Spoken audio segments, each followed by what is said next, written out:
All right. I'm good.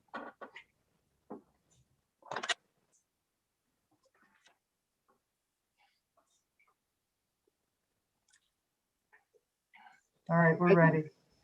All right. Good afternoon, everybody. I'd like to welcome you to the Subcommittee for Elementary and Secondary Education. And I'd like to say hello to our team. And Senator Austin, would you like to say a few words? She's on mute. I know. I leave myself on mute because Tony always yells at me because I got 3 other meetings going on. No, I just am appreciative of everybody being here. Looking forward to hearing the information. Thank you. Thank you. Senator McCrory, would you like to say a few words? Nope. Thank everyone for being here. I'm looking forward to going through these budgets and then coming up with a good number that everyone will be happy with. That's it. Thank you. And Representative Felipe, would you like to say a few words? Thank you, Madam Chair. I just also want to thank everybody for being here. It's an important day. I'm glad we're going to get together and do our best work on behalf of the people of the state of Connecticut. Thank you. And Representative McCarty, would you like to say a few words? Thank you very much, Madam Chair. It's so nice. I'm just pleased to be here and would echo the comments I've just heard. It's very important work and I appreciate being here. Thank you. Thank you. Thank you. Well, I want to welcome everybody. And our first agency up is going to be the State Department, the State Library. And I'm going to ask who is the spokesperson for the State Library.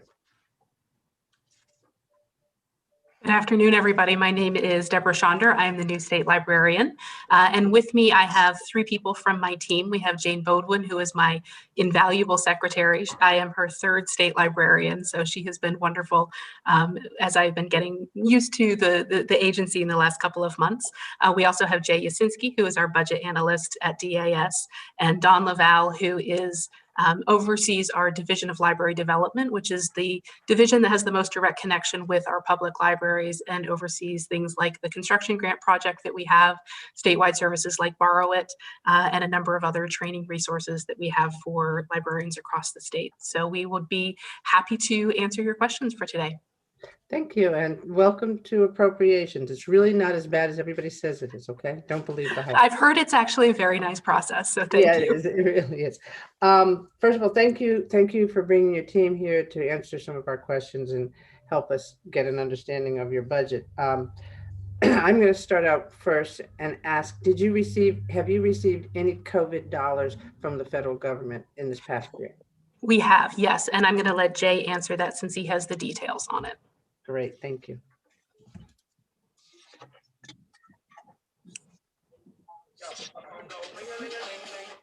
Sorry.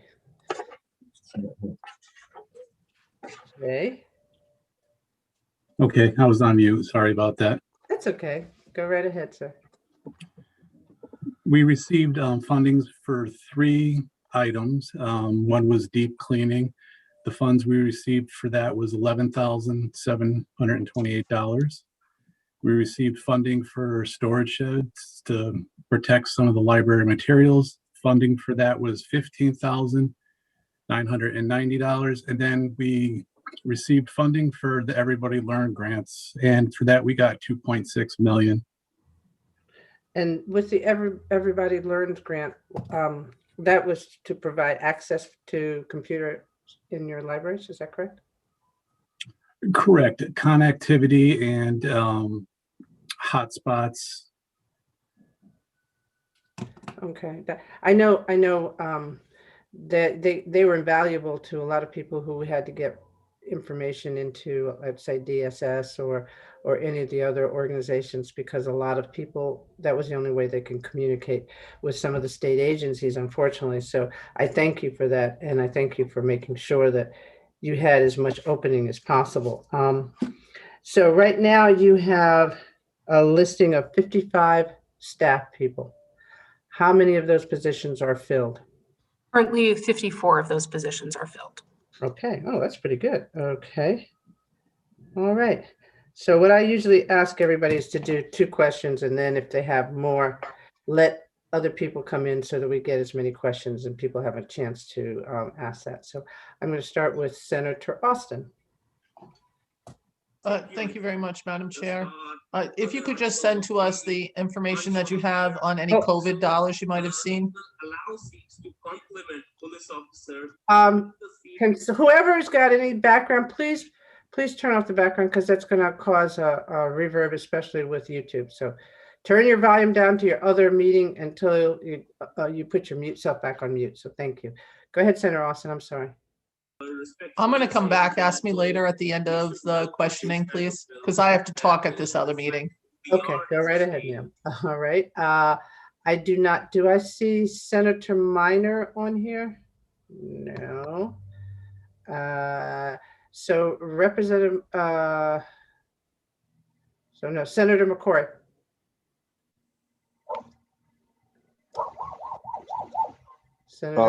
Senator, how you doing, Tony? I don't have any questions right now. I'm in between meetings, so if I have to come back, I'll ask questions at the end. I don't have really a lot on this particular this agency. Thank you. Okay, thank you. Let's see, Representative Felipe, do you have any questions? I concur with Senator McCrory. Not many questions. Just would also like to see that information on COVID dollars as well. Okay, thank you. Representative McCarty. Yes, thank you, Madam Chair, and congratulations, Deborah, on your appointment. Thank you.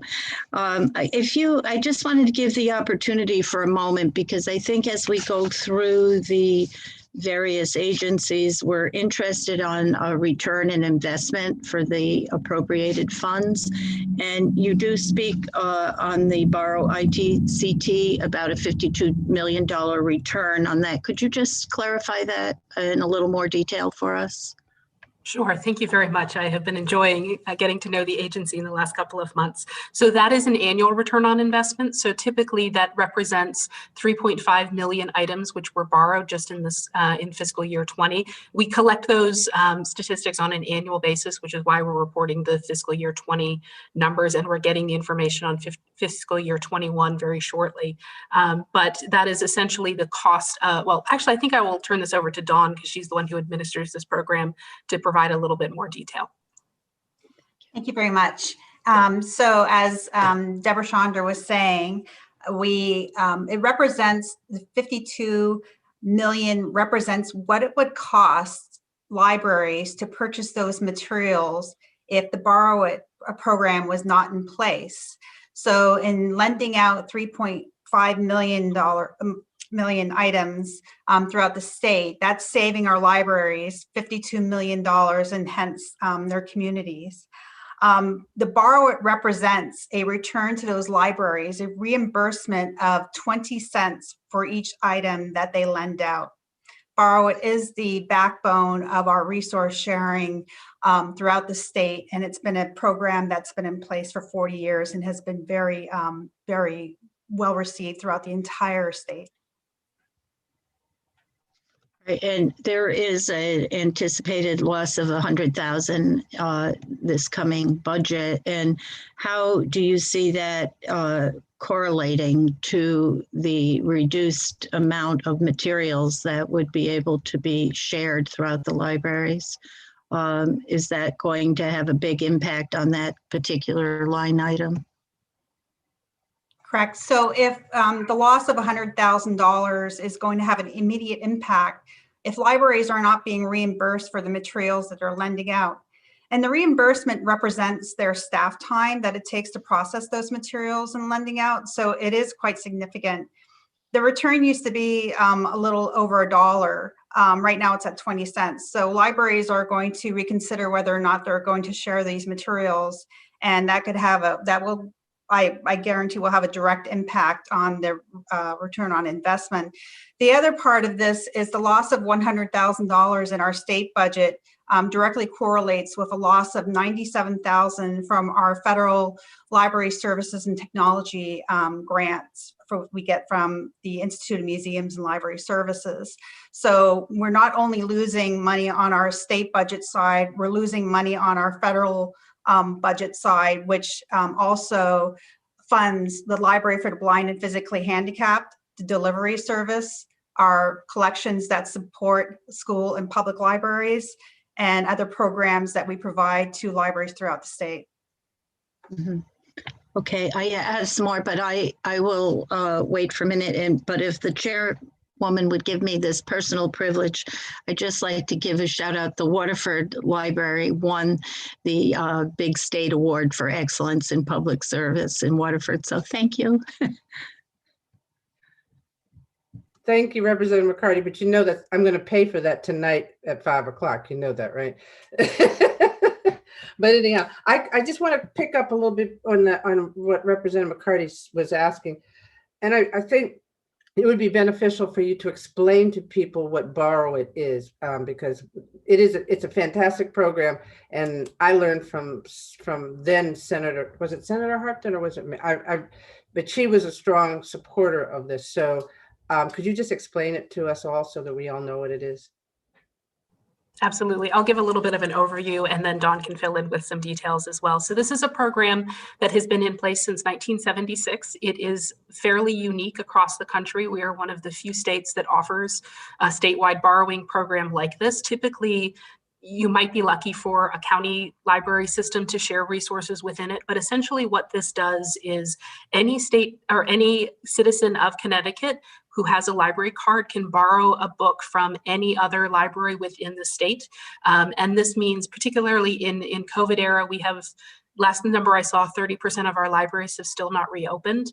And this means that particularly in our rural towns, in communities which are underfunded, who have not been able to reopen their libraries or have only been able to open them for limited services, they're able to go to the next town over or another local library, borrow resources from there. It means that parents who are working on a last minute homework assignment with their student who suddenly said, their child who suddenly said, I forgot that I have to do this tomorrow, and their public library doesn't have a copy of it, they can run and get it from another library. And so it really facilitates this statewide resource sharing, reciprocity among libraries. And it means that we're not just supporting individual libraries in the state, but it means that we're supporting that resource sharing and the growth of community within Connecticut. So Dawn, would you mind just explaining a little more detail about the program? Right. So thank you, Deborah. I'm going to give an example. And Dawn, could you also explain again one more time the federal loss with the $100,000 reduction, please? Absolutely, Madam Chair. So all the items in our state budget, which are directly related to library development, the statewide services for libraries, academic, school, public, and special, that includes the Connecticut Digital Library, Borrow It, Delivery, and also CLC. These are directly used as a match for our federal IMLS LSTA funding, which is right now it's a little over $2 million. It acts as a direct match. So currently with the reduction of $100,000 to the state budget for Borrow It, it will result in a loss of match of little over 4%, which is the equivalent of $97,000. The LSTA funds most of our library development, and these are positions that, for example, our statewide data coordinator, our statewide, our consultant who manages our statewide digital library, our construction grants, the library for the blind and physically handicapped, and about $600,000 that supports our statewide delivery interlibrary loan service, including the collections, programming, professional development for all librarians, and other resources and programs.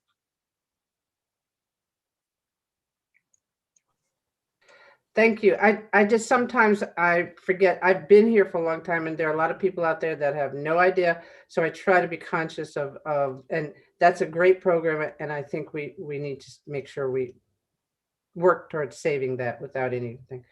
Representative Datham. Thank you very much, Madam Chair, and thank you for digging into the cutting of the CT borrow IT CT funding. I'm really concerned as well on that, and fully agree with the state library. So thank you on that. My second question, that was my first question, but my second question actually has to do with the rescissions. You addressed it in your written testimony, but I was hoping that maybe you could take a minute and elaborate what these rescissions mean and annualizing them to your budget. You already have such a small budget, and I get concerned, especially in light of the resources that your library offers people that maybe don't have access to IT and other things like that, and what this rescission might mean for people that don't have connectivity at home is one of the questions I had. Absolutely. And thank you, Representative Dathan. I think that you really hit the nail on the head. Our budget has been reduced significantly over the past 12 years. It's 32% less than it was at that time. And I think that what we have seen in the agency is just a continued contraction of the services and resources that we are able to provide. I gave the example in my testimony of our legal and legislative materials budget and how we have had to cut that and are no longer able to provide those resources. But that's just one example. As you heard from Dawn, to the way that we are structuring our budget, and particularly because of the federal funds that we receive and how they play into each of the areas of our work, it can be difficult to kind of point to one specific line in our budget and say it covers this, it covers that. But I think that what you see is a connection between all of those and an impact on that. So the loss of $60,000, slightly less than that in the annualization, in this case would mean if in this year we wouldn't have to cut those legal and legislative materials that we are presuming we'll have to do if we receive flat funding in that area. Obviously, in the era of COVID, we are wanting to shift into more online programming and providing resources for our libraries. So that money could be used toward creating programming for our for librarians across the state, but also just letting people know about the resources that we have here in Connecticut in the state library. I know that I've been able to tour almost all of our facilities and see some of the collections that we have, and the history and the information that we have here in the state library is truly impressive. And being able to not only have those materials, but actually put the work into digitizing them and sharing them with people. I had a meeting with some professional genealogists a few weeks ago, and they have said, because we're not able to come into the library, because we're not able to access these resources, so much of the work that we want to do, we are not able to do. I think that there is this assumption today that everything is available online, but unfortunately that is not the case. And it takes funds and resources and personnel in order to digitize those projects, to get them online, to pay for continual hosting so that people can access them. And so those are just a few of the things that we could do with those funds. And we unfortunately, with the loss of funds, we would just not be able to move forward. I think that the state of the library right now is we are always having to cut our programming. We're always having to think about how we can contract and how these changes are impacting us. And this is a time of significant transformation. This is an era in which libraries can become, they are the community leaders. They are the places that people come to, that people trust. And this is the time when we want to be getting our story out, get our services out more, rather than contracting them. And we aren't able to think that way. We're having to think about, how do we cut? How can we contract? And so being able to have the flexibility with our funds, not feeling like we always have that hanging over our heads, would just really give us a chance to think more broadly about what we want the state library to be, not just today, but moving forward, and how we can impact everyone in Connecticut. Because I think that we have the relationship with public libraries, and then we have the relationship with so many other members of our community, from professional organizations, museums, researchers, and being able to support them and be available to them, supporting the history and the information in Connecticut is just incredibly important. Great, thank you for that. Just in talking about cuts, with the move of the Library for the Blind and Physically Handicapped from Rocky Hill to the State Library in Hartford.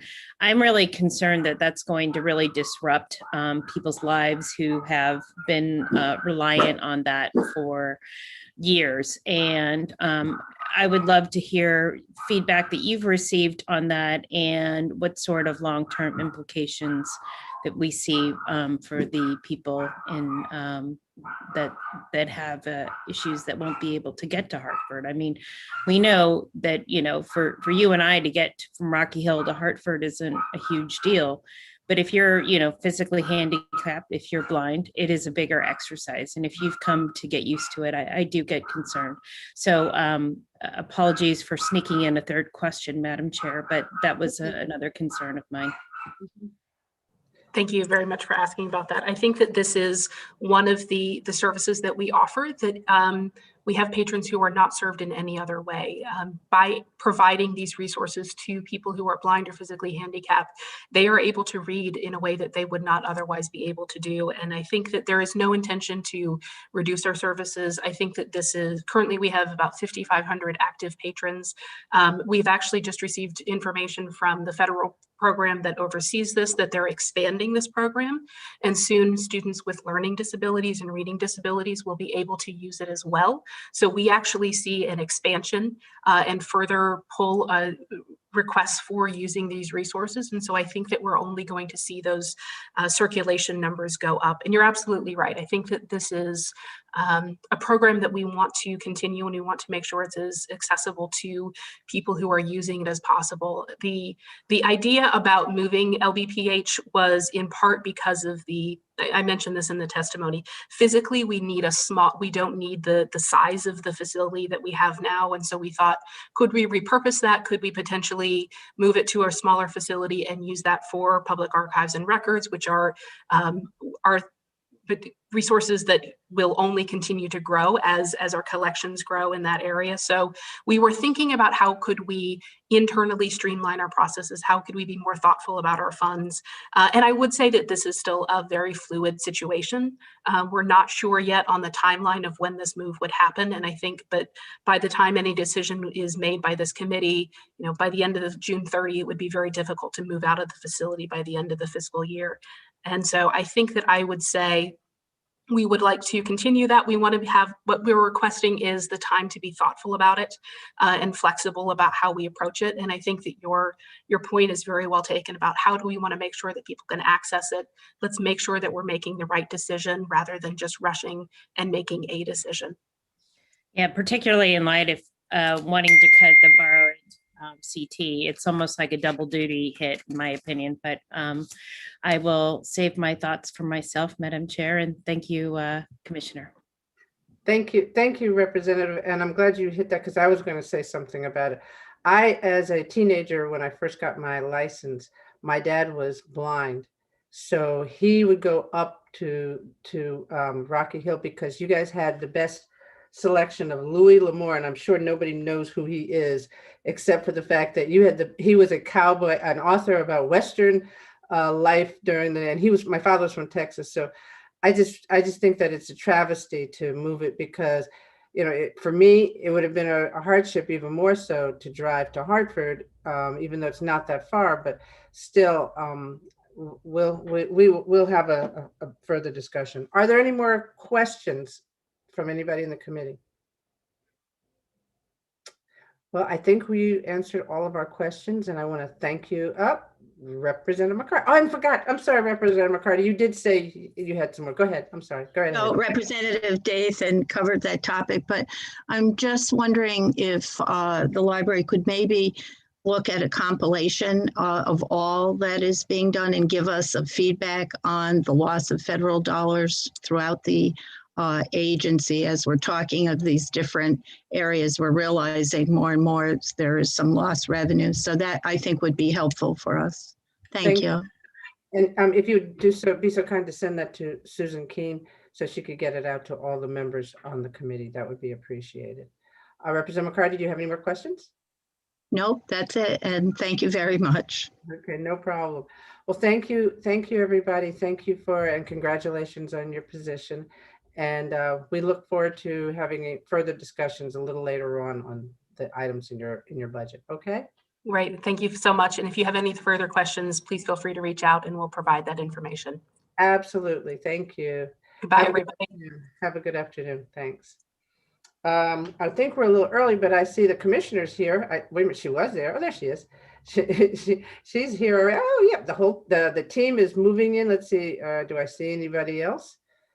Madam Administrator, do I have your blessing to move right into OEC? As long as the commissioner's comfortable, I think we have the majority of her team at this point. Commissioner, are you comfortable? Oh yeah, I'm comfortable. Hi, everybody. Okay. Well, I want to welcome everybody from your team to the Appropriations Committee. And I would ask you, Commissioner Bai, if you would introduce your team for us, please. Sure. Thank you, Representative Walker and Senator Austin. Happy to be here. From my team, just in case there are questions, and of course we can follow up at work groups. I've tried to bring people from different parts of the agency. So I have Alice Ridgway here from Birth to Three, Ashley McAuliffe from Home Visiting, Chris Liddy, who's our Chief Operating Officer and knows sort of what's going on around the agency, Sarah Poulin, who is our Chief Fiscal Officer, Maggie Adair, who's our Policy and Communications Lead, and Elena Trueworthy, who is our Head Start Collab Office and who has been leading our work on systems reform as well, because we want Head Start integrated, and also on the most recent CRRSA planning. So I thought questions might come up about that. So I want to make sure we had the right people. Thank you, ma'am, and thank you for bringing your team. It's great to see all those familiar faces and everything. Even the fact that you have legislators that were legislators decided to join your team. That says something about your organization. It's great organization. And thank you. Good to see all of you. At this point, I'm going to start off with a couple of questions, and then I ask everybody to do 2 questions, and then they can come back in the beginning. Because Beth, Commissioner, wow. I got a lot of former names.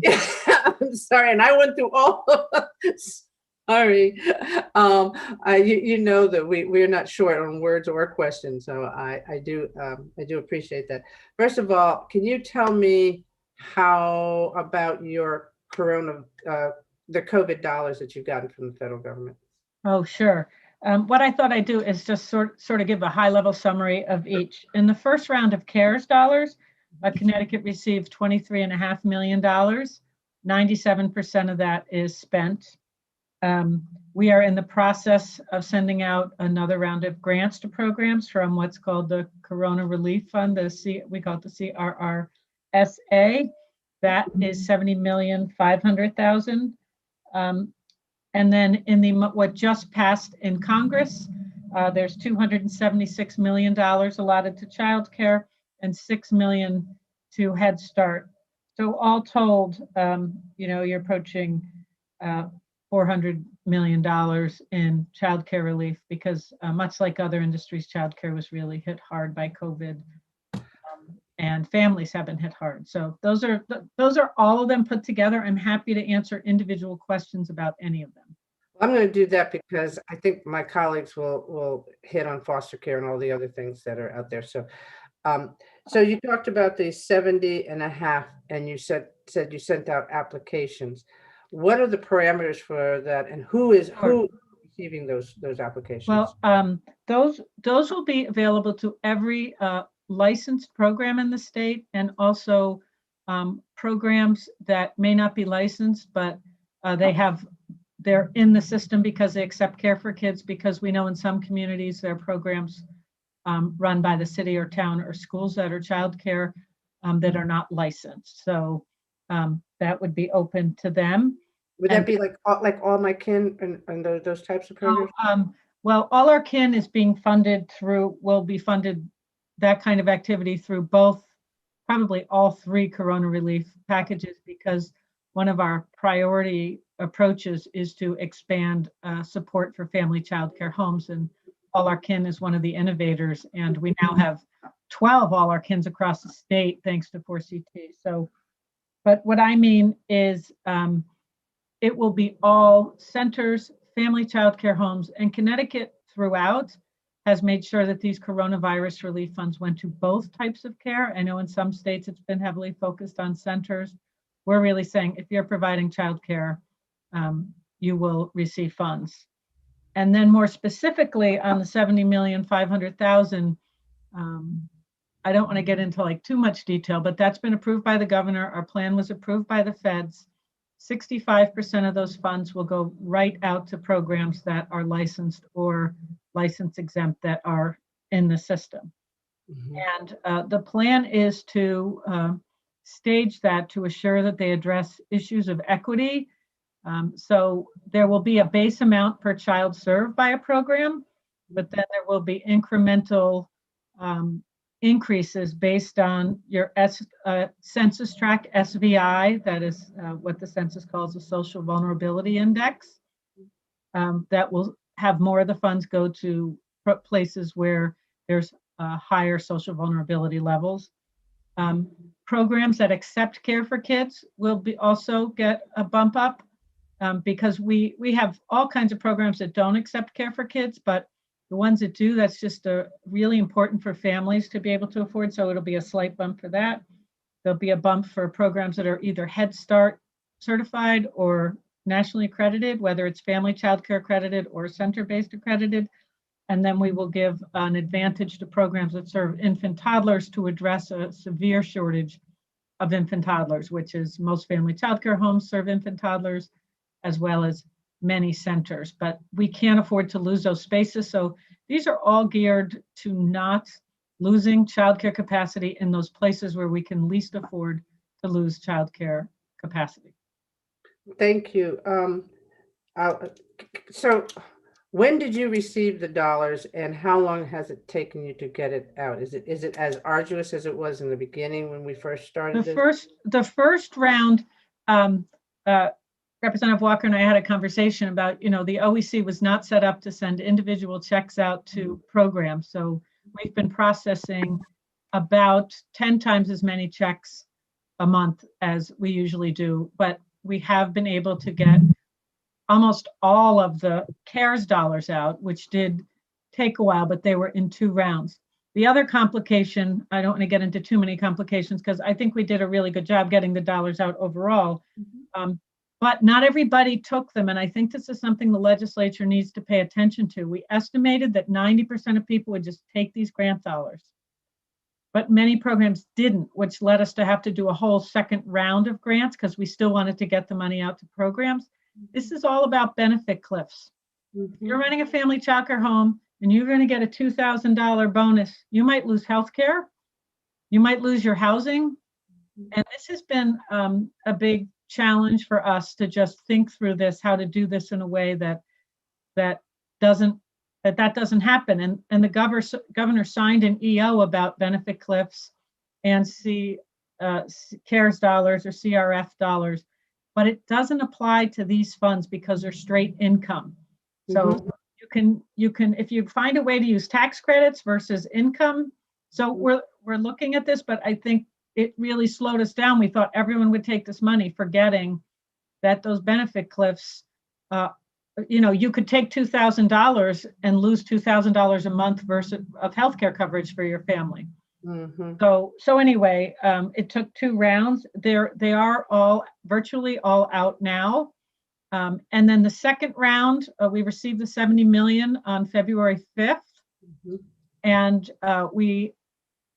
United Way by March 17th will send a note out to all providers to make sure they become state vendors. That's the part that takes a long time. Every single of 4,000 providers need to become state vendors. We have more than half now from the first round. And then by the end of March, we will send out the grant application, and it's going to be very simple. The simpler, the better. Virtually every program will qualify. It's just a matter, you just have to attest that you'll use the money for operations. There'll be some simple attestations and you have to be currently licensed. But unlike the other one, if you're state funded or you're Head Start, you're still eligible this time. Every kind of center is equitably eligible. In the first stage of the coronavirus, we were really able to help state-funded centers and keep them whole. So they didn't get as much of the early Kickstart dollars, but at this point, everyone's operating on a pretty level playing field, and so everyone will be eligible. What I would ask is if you have those, the explanation of those dollars, that Sure. you send them to Sue. Sure. And then what we can do, all of our legislators have some sort of Facebook or something. We can post out there that these grants are available. And that's why I asked how long did it take you to get it out, because we don't do a very good job of sharing those issues out there in public. So I would beg you that whenever you do an application, and I'm going to talk to Commissioner Russell Tucker about the same thing, Yep. Please let us post it for Sure. everybody out there and get that word out there. So thank you. And We will do that. I'm over my limit, so I'm getting glared at. Senator Austin. I'm not certain who glares at Tony. I really am not. So, Commissioner, it's nice to see you. You too. I have a question. Do you have any idea how many childcare or centers closed during the pandemic, or even small family ones? Do you have any idea on that? I do. I can give you pretty exact numbers, and know that we were doing everything we can to get money so that wouldn't happen. It was estimated that we would, many more would close, but still too many. So since March, 115 childcare centers, 3 group childcare homes, and 138 family childcare home licenses became inactive. That means people said, I'm no longer going to operate. There were 266 camps licensed in 2020, 266 in 2020, and only 470 in 2019. And camps are childcare and are really important. So I think that's important. But at the same time, since March, 74 childcare center licenses were issued, and something we're particularly proud of because we've been losing ground for years. But 162 new family childcare homes opened, and some of that was a result of the governor's CRF dollars used to provide grants and support for family childcare networks to support family childcare homes.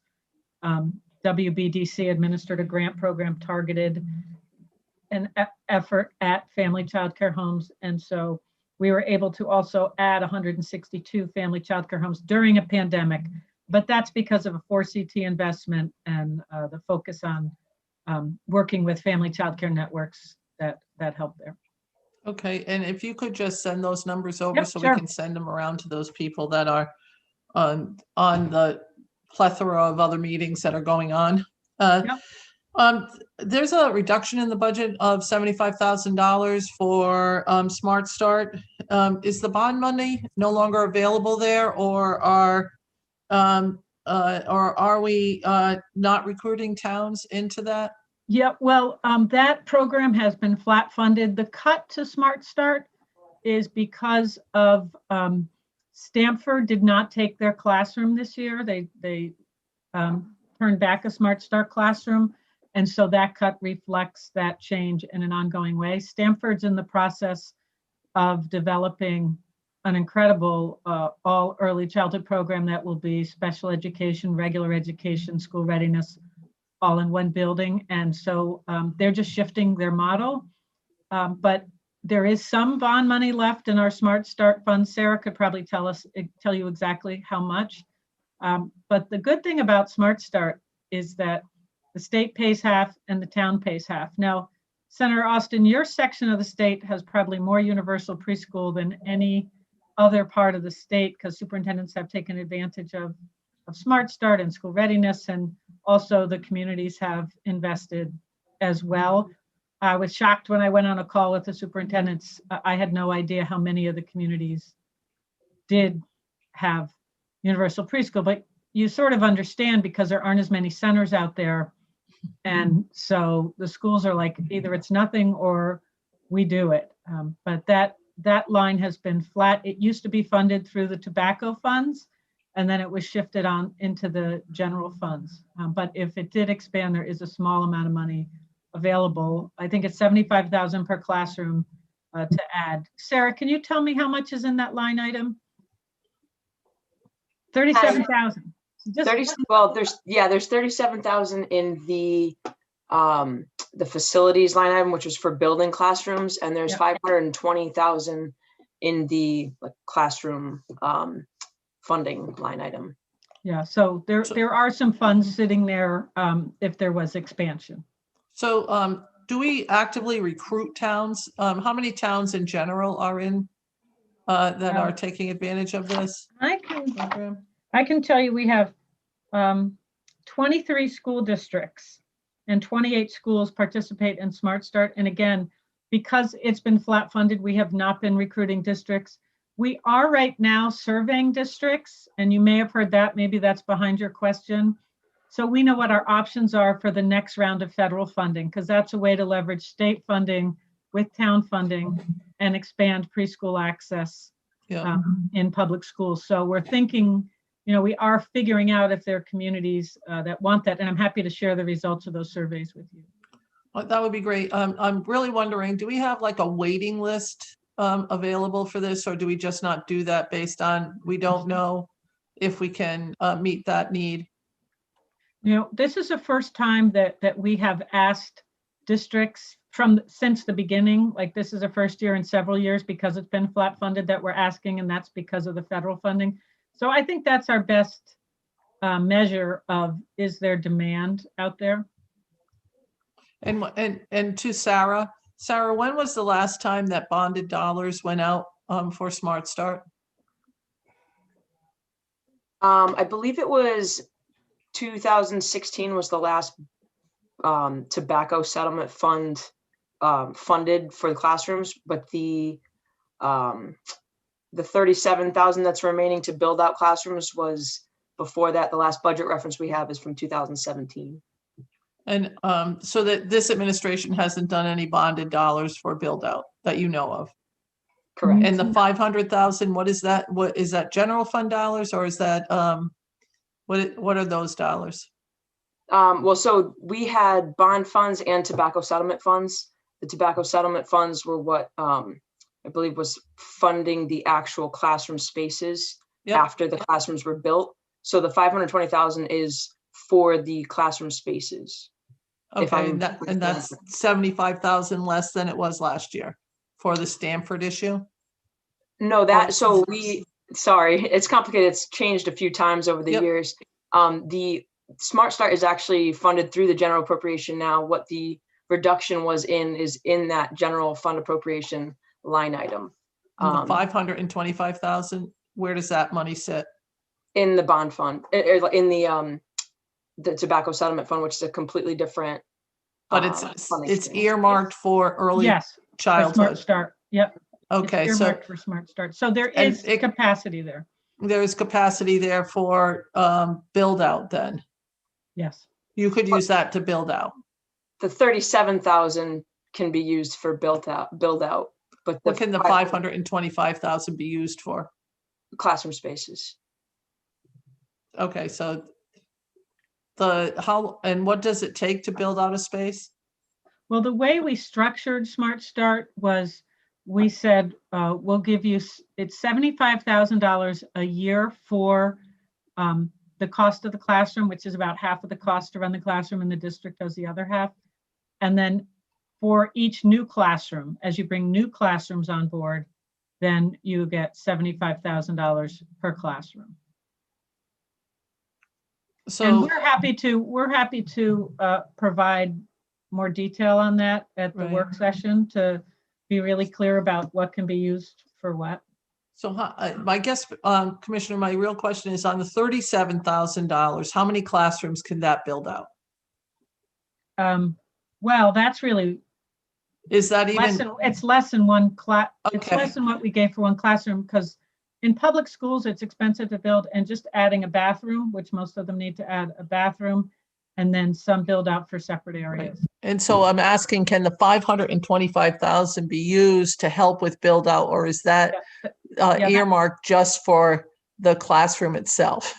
That's something that I think we need. That's what I'd like to bring back to the work group, because I want to be 100% clear about that. I know it sits in our budget, but I'd like to talk to OPM because of the different funding streams, just to make sure we're, from the tobacco settlement and or the general fund or the bond fund. I just want to be sure that I'm 100% clear with you on that. Oh, okay, great.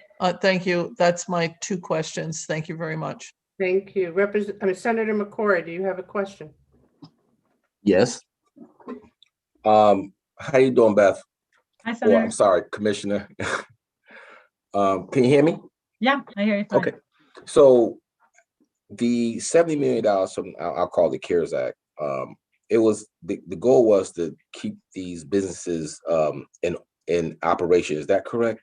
That's why we're giving the 70 million is the CRRSA dollars, which the CARES dollars, all the dollars are supposedly, a lot of the focus, the way that the 50 billion that Congress came up with all of these things to add up to, was to try to support operational costs for existing childcare programs. Yes, Yeah. and that's where we've put the vast majority of the dollars. And I think you specifically said, you said something about extra bump was in SBI communities. Is that correct? So the plan for the 70 million that is going out is in SBI communities. And that looks at socioeconomic status, household status, and if there's someone in the household with a disability, minority status and other language status, housing type as well. So it's a census tract way of looking at communities that have the highest level of vulnerabilities. But for us, where equity is sort of a driving factor, that's why we're making sure that it just doesn't go out equitably in a way that's supporting communities that need the support at a higher level. Okay. So, and that's what you guys are going to determine that. And this $70 million have not gone out yet. Are you saying it hasn't No, gone we out? just got it February 5th. We got the plan approved last week by the feds. The governor approved it the week before. So over the course of February, it's gone through its steps. The feds gave us permission last week to spend. United Way is now setting up childcare providers as vendors. Mm-hmm. And then as soon as they're set up as vendors, we'll send out the grant. It has to be in the form of a grant by the feds. I got you. No problem. And then my last comment, quick question, and it follows what Representative Walker said. Can you give us that information once you started putting these grants out? Yeah. Because we would like to get that information out to our communities, That would be to awesome. our child care providers, because somehow, some way, I just know information doesn't trickle down as well as it does in other communities. I know that for a fact. So can you Absolutely. get that information to us so we can post it on our social media platforms, please? Absolutely. And Beth, why aren't these providers going after the money? You said there was a population of providers who did not go after the initial grant.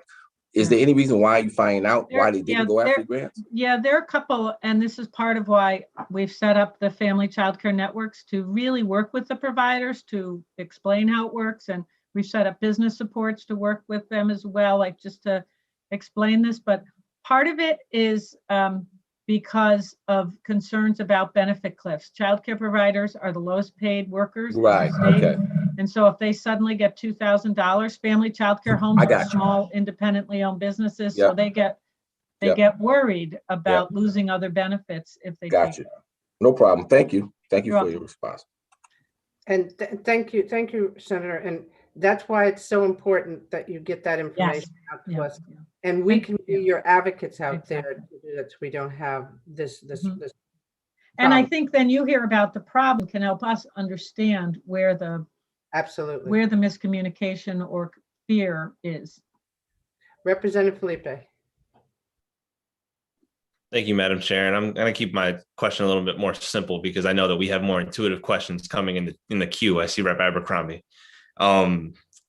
Based on what we saw with these budget runs, there were reductions to certain programs because of enrollment.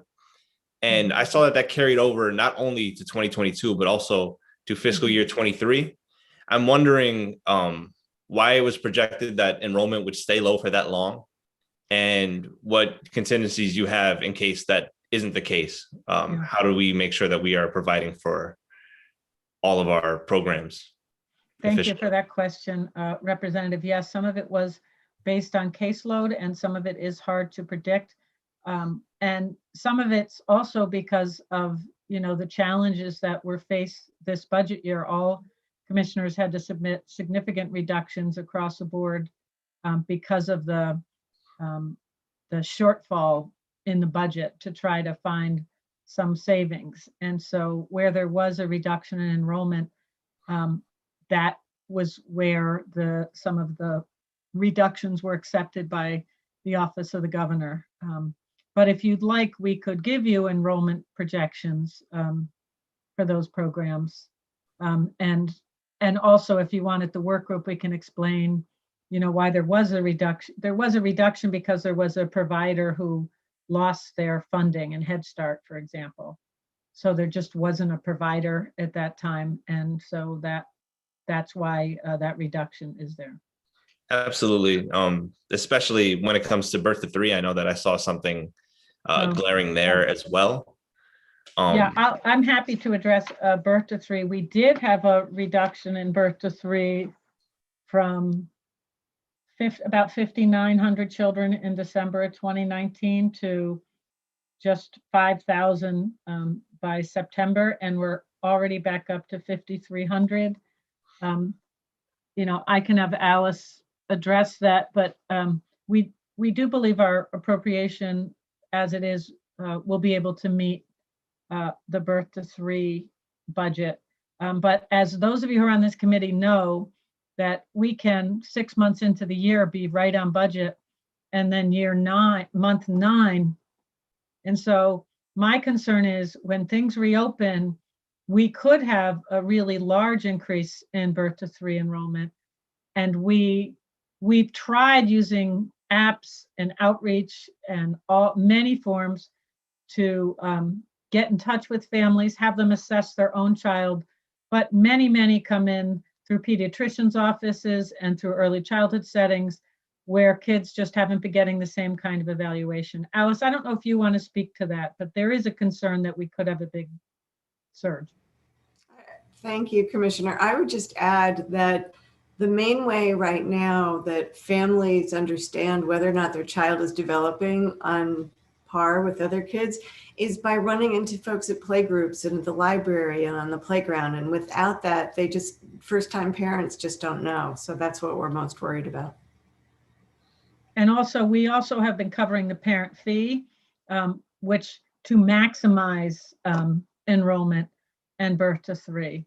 And so, that comes to an end as the coronavirus changes things back to typical.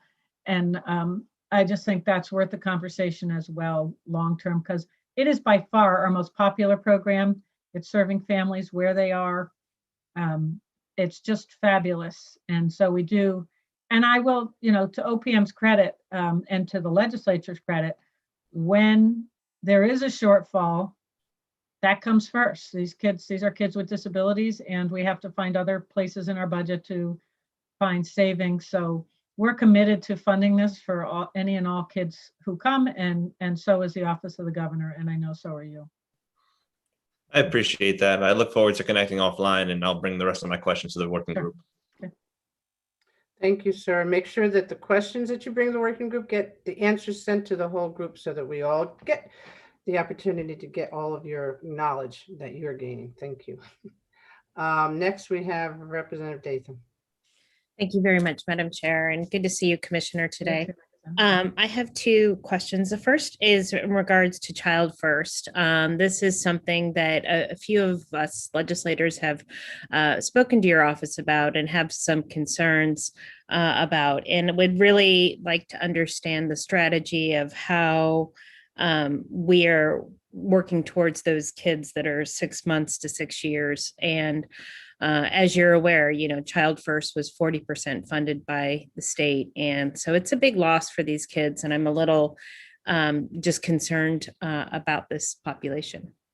Yeah, thanks, Representative. There's certainly no plan to cut Child First. There is an extra emphasis to try to get to families earlier, but based on feedback from the legislature and others, and conversations with DCF and DSS and Office of the Governor and OPM, we worked, and I have to be cautious because we haven't, released the results of the RFP yet. I know those are in review. But the whole RFP was changed to make sure, Secretary McCall was clear with us, to make sure that there are programs in place to work with children older than 6 months, and that it was, that we needed to continue to fund programs that meet the goals of the RFP that do include serving children other than prenatally and perinatally. And Ashley, I don't know if you want to add anything, or Chris, Liddy. I'm just always cautious when we're in the RFP process. Understand, but I'd love to hear. Chris, do you want to just speak to this if there's anything you'd add? I know you're part of the agency, has been making sure that this RFP, that there's fidelity, et cetera. Yeah, absolutely. So I appreciate the question and the concern with regards to this particular population of children. And so the RFP, as it was originally designed and released, certainly got some feedback, some really important feedback from legislators and various stakeholders, including parents, which we at the OEC are escalating and elevating those parent voices in a number of ways. And so that really helped to shape how we design the RFP. The RFP, as it's designed and currently being reviewed, is an open process in terms of the types of evidence-based models that are able to apply for the funding. And so we're going through that process of reviewing the scoring right now. So it is a little bit limited in terms of what I can say with regards to the outcome of the RFP, but your concerns, as well as the concerns of others, were taken into consideration during the revision of the RFP and the ensuring that we didn't unintentionally carve out an evidence-based model that is perfectly equipped, just as any other model would be, to apply for the funds. Thank you so much. I wasn't aware of that because the last I heard, it was still not there in the recent RFP. My second question, and this is something that can be brought to the work group, I'd love to have kind of like a dashboard analysis. If you could provide maybe on a 3-year basis, so that we can really understand how coronavirus has affected some of our programs, all of the programs that are under the purview of the OEC, and which corresponding budget line item those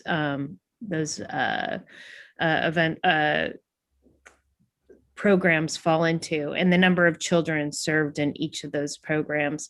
And then if there are lapses in any of these programs, I'd like to understand if these lapses are permanent, or if we will be addressing them, because my concern is that, again, children falling through the cracks because of COVID, and then permanently falling through the cracks. Does that make sense? Kind of like a— Yes. We have a document called At a Glance, but what you've asked for that is in addition to that I think if I was a legislator, I would want to, is we can ask Sarah to just list the programs under every SID. So you can see what, and then we can let you know how many are served by each program. And then we could also line it up with the current budget and the new budget, so you can see if it experienced cuts. Yeah. But the largest line items you'll see, even though we had significant reductions in enrollment in school readiness and child daycare, that was held steady by the governor and the Office of Policy Management, knowing that we need childcare when the families come back. But I think it's a good idea. It's a good exercise for us too. Yeah, and just a description what each of these programs are, so that, I mean, this is, like the back of your hand. For me, it's not as intuitive. So I appreciate it. Yep. Thank you so much for your presentation, and thank you, Madam Chair. Thank you, Representative. Thank you, Representative. Representative Abercrombie. Thank you, Madam Chair. Good afternoon, Senator Bai, and to your team. I have to tell you, it's pretty cool to be with two of my former colleagues that are part of your team, you, Senator Bai, and my good friend, Representative Chris Liddy. So this is kind of cool, the first time we've all been together like this. So Beth, I'm a straight shooter, so I'm just gonna get to the point. I appreciate that you amended the RFP to include the child first. But I'm going to be honest, and I think my colleagues have to be aware of this, it didn't go far enough. It didn't go far enough because a lot of these programs are small programs like our child guidance, who didn't feel that they had the ability to be able to, on their own, apply for these dollars. So there's still a huge shortage in the state of trying to backfill these dollars. It's the appropriations is about 5 million for 22 and 5 million for 23. So I think that my colleagues need to understand that. If you're a smaller program, like a child guidance, who was able to go under the umbrella of a bigger organization, so I'll use my district as an example, our child guidance went in on the RFP with Wheeler Clinic. So we're hopeful that they'll be able to backfill their dollars through that, but not all of them were able to do that. So I just want to be clear that there is still a big population out there that's got a shortfall. I know some of my colleagues feel that some of this will be picked up through DCF. That's not true either, because the DCF Child First dollars are 100% state funded. So unless we're willing to put the money back in, the children that are paid for under OEC, which was through federal grant money, are no longer going to be served. So I think that we really all need to understand the different pockets of money and what's going to happen with this particular. And I have to say, I'm really disappointed in the fact that here we were as a state that developed this child first model. A lot of states are using it, and now we've changed our mind and are not using it. So just for the record, I'm disappointed. I do want to recognize that you, Commissioner, took many, many calls on this, had many, many meetings on it, but I will say for the record, it's still not where it should be. So I am disappointed in that. The other piece that I'd like to just reflect on a little bit is the formula that's being used for the child care providers under the CARE Act dollars. So I'm appreciative of the fact that our home care providers were hit the hardest, right? Because this is a lifeline for them, because they're not like some of the bigger child care facilities where they have the ability to have other resources coming in. I'll give you an example there. My YMCA, biggest child care provider in Meriden, right? But they also have other revenues coming in. So they were able to kind of maintain a level of keeping their employees employed.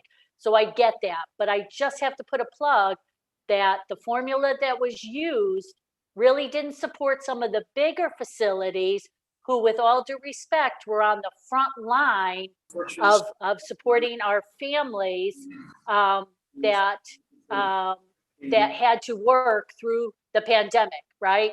They were there, to be able to, so our firefighters could work, so our frontline workers at the hospital could work.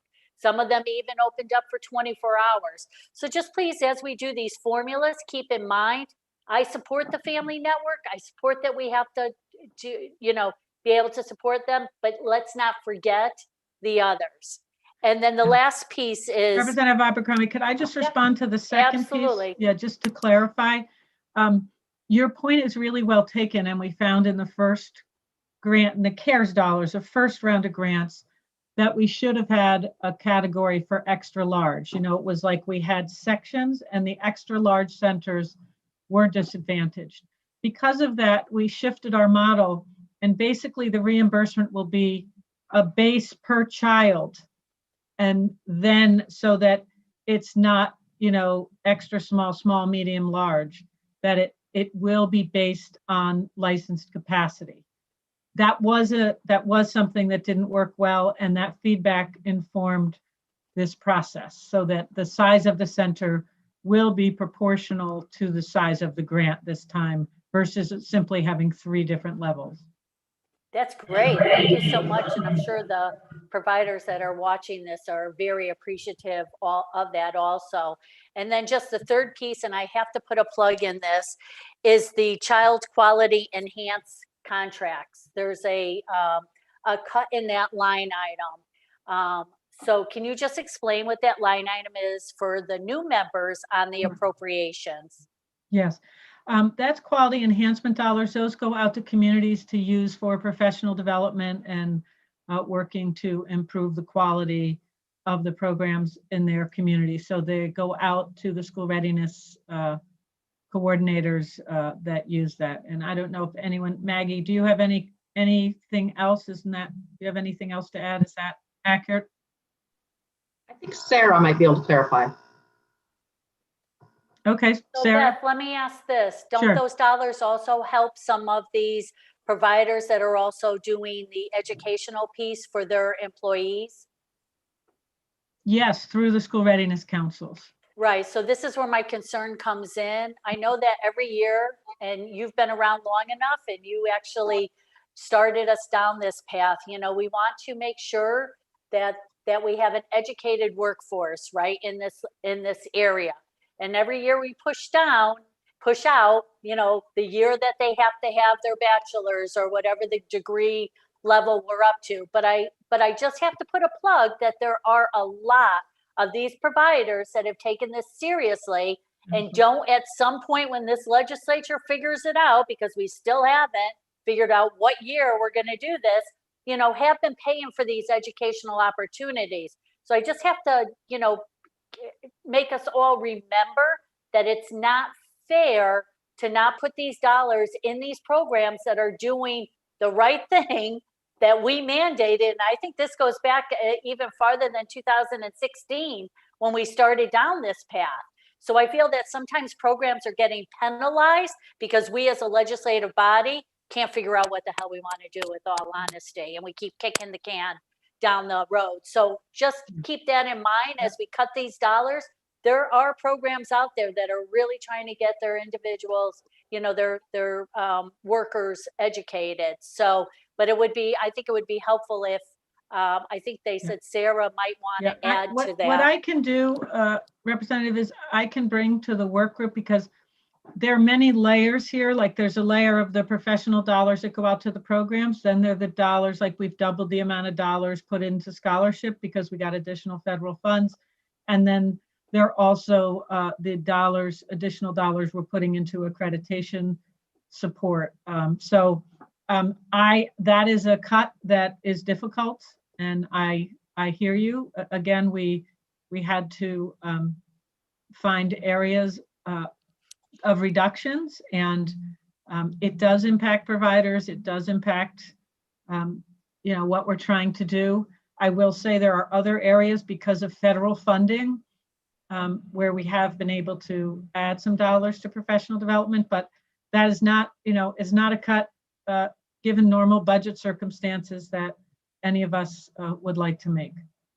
So that would be helpful if you could bring that to the work We'll group. bring you, I'll just bring you an overall sort of focused quality improvement, where all the dollars are, state and federal, so you can see what's happening there. That would be really appreciative. And I'm just going to close with this. And I'm just going to say for the record, it's been a really hard day for human services. So if I seem a little on edge, it's because I am really, really frustrated with all of these budgets. There is more money coming into this state between 20, 21, 22, and 23 than we have ever seen.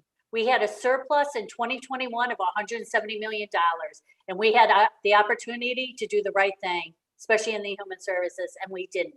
And when commissioners like yourself, with all due respect, and I really do say this with all due respect, when commissioners sit before us and say, we had to do this, I'm saying, no, you didn't. No offense. These cuts didn't have to be done. There is plenty of money out there coming into the state that we could have done this. I'm tired of hearing about these lapsed dollars going into this black hole that we call the general fund. These dollars were given to states to help families, and that's where the money should be going. So I apologize for, well, I don't apologize. I'm angry. I'm angry on appropriations this year. So I just want to say for the record, when you come before us and tell us you had to do this, no, you didn't, with all due respect. Thank you, Madam Chair. Thank you. Thank you, Representative. You don't have to apologize. I just think that we have to have a conversation. And I think the the fault lies in another area. I mean, I really do. Our budget, when everybody says in these times we're short with dollars, we're not short with dollars. We've got the biggest rainy day fund we've ever had. We've got dollars coming from the feds. There is not a shortfall. I think there is a lack of will, but I'm not saying with Commissioner Bai. She's done a great job in trying. She's been a good soldier. So I thank you, and I thank her for what she's doing. But I agree with you. We do need to stop those conversations. I had a question on.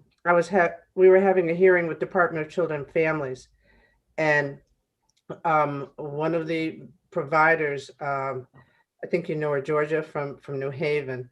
She came and she was very concerned about the dollars for foster families, and the slowness of the process from DCF. So we talked to the commissioner from DCF, and I was extremely happy to hear that you guys are in conversation because your system pays the people at a much quicker rate, which we need to do. So I encouraged her. I said, whatever we can do to help you make that bridge, we want to, because the foster parents are struggling 10 times more than any other families in trying to do the right thing. And they're providing a home for children. And we want that home to be warm and inviting and secure for them.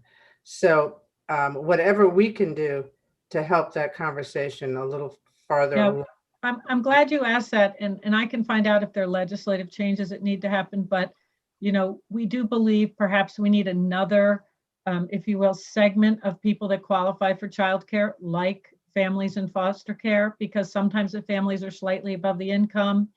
And so the providers get paid for 3 months, and then the parents don't qualify for care for kids. And then the parents can't afford it. So I think we may, and I'm not sure if that's administrative or legislative, but we may need to look specifically at care for kids for foster parents. And Commissioner Durantes and I have had a couple of meetings about this. At first, they thought they could work it out, but then over time, it's just been really challenging. So we are working on with many different parts of our agencies to make that work. It's a little complicated, but we'll get there. But whatever it is, I don't like having the parents being in the rears. I mean, they don't have that additional dollar. No. I mean, Some providers, yeah, the providers are waiting months. They can't live like this, and we're going to end up losing more foster parents, especially with the special needs population, because it's too. I mean, they're doing it out of the goodness of their heart, so we shouldn't make it out of the goodness of their pocket too. And the reimbursement rate is just too long. I mean, it really is. I don't believe we should be doing a reimbursement, but I'll leave you guys up to it. But I worry really a lot on this because I've heard from a lot of the parents around the New Haven area, and the foster parents are really upset. And a lot of them are saying, I just can't do this anymore. We can't afford to lose them. So whatever we have to do in a quick turnaround time, it would be appreciated. Okay. So I want to go back to the 70 million. Is that 70.5 million that you received? Are those the funds that were released in December? Those funds came to us in February. They were released at the end of, I don't know exactly when, I just know when they came to us, but I believe it was in late December that it was approved. Yeah, I'm just curious why it takes so long for us to get dollars out into the community. I mean, we know that these dollars are coming, and we know the foundations, and I mean, there's still dollars that haven't gone out, and I just don't understand how that can happen. But so that was part of the. You know, it would be faster if we didn't, you know, if you maybe outsourced it. But then you lose $5 million. It's not going to child care providers. And so the Office of the State Comptroller has been very helpful to help get all these payments out. But in the first round of funding, there are literally 10 signatures needed for each approval of each vendor. Now that they're vendors, this round will be much faster. And we've also partnering with United Way to reduce we just only have so much capacity. So United Way is helping us as well this time. So those two things will make it go faster. So by the end of March, so, you know, about 2 weeks from now, the applications will go out. And then once they go out, when they come back, they'll go into the process. And it's about a month from the time we receive them. You know, the next round of dollars are done deliberately because states have taken too long to get those dollars into the hands that they wanted to. And so the next tranche of dollars, which is the bigger tranche, we have 30 days to get it in your hands, and you have 30 days to get it into the hands of the recipients. And I mean, I think it's 90 days we were told it has to be out. Yeah. Altogether from their time through, like you're saying, the two 30 days. They get it to us in 30 days. We have 30 days to get it out. We can apply for an extension. I know it's page 572, 79 of the 601 page document. But then we get an extension for 30 days to get it out. But the 90 days means the money goes back. So, I mean, we don't have the time to, if we don't have the staffing to do this, then we need to get the staffing. I don't want to outsource it. I want you to do it because you know the vendors, you know what's got to be done, and you know the process. I don't want to pay somebody else over there who's going to. Yeah, that's how we felt. Most states are doing that in New England, but we chose not to because the first round, as painful as it was, we had the providers become vendors. So the painful part's over. We don't want to put providers through another painful process with a vendor after they've already gone through it once with us. So whatever we need to do to help secure that, we are willing to do that because we cannot duplicate that again. So I'm glad to hear that about the foster care and the parents and that. Are there any other questions? I don't know if we have any more questions from the Representative McCarty. Did you raise your hand? I'm sorry. I did on both, physically and up there. Okay. I'm sorry. No trouble at all. No trouble at all. I just wanted to first welcome the commissioner and her staff today. And we did spend some time together yesterday at education. So I'm familiar with many of the issues and the concerns of the department going forward. So I would just like to share with this appropriations about the tremendous work that your agency did in having flexibility with all of our programs, but particularly with our Family Day and programs where you allowed flexibility with certification and with other flexibilities so that licensure in many of these various care programs to really try to preserve as best as the agency could as many slots moving forward. As we know, the pandemic really did a number on early child care. So I just wanted to point that out, that I know you're working hard to try to build the industry back up.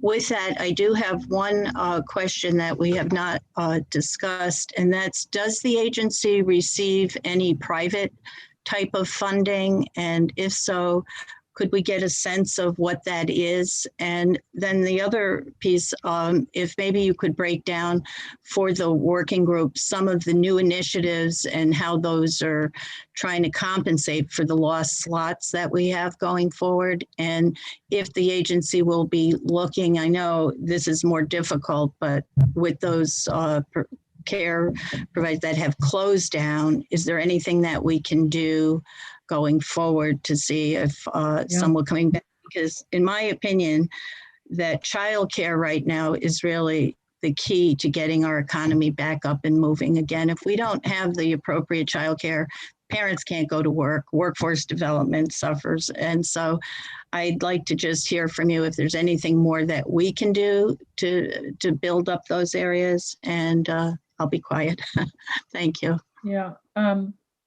Well, I think you're on to something, which we really tried to work with the feds. I'm afraid the language didn't get changed just right, but we're hoping in the rules it will, that unfortunately, the way the bill reads, it only allows for existing childcare programs, like for some of the grant dollars, but it doesn't allow states to use the money, for example, if the center closed, to support another program going into that space and reopening. So we're working with the feds to try to make sure that if there is childcare space that was licensed that shut down, that if another operator wants to come in there, we can help them with some of those upfront costs. So that's an example of a way that ultimately we could get more spaces. You know, I'll tell you, it's this simple.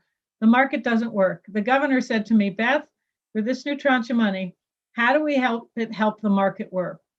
Childcare is, based on market rate. Market rate is not really the cost of care, and certainly not the cost of high quality care. So you have the lowest paid profession, you have programs that are chronically underfunded, and the minimum wage is going up.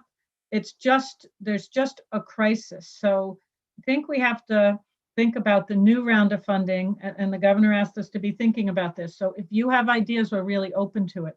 How do you make the market work?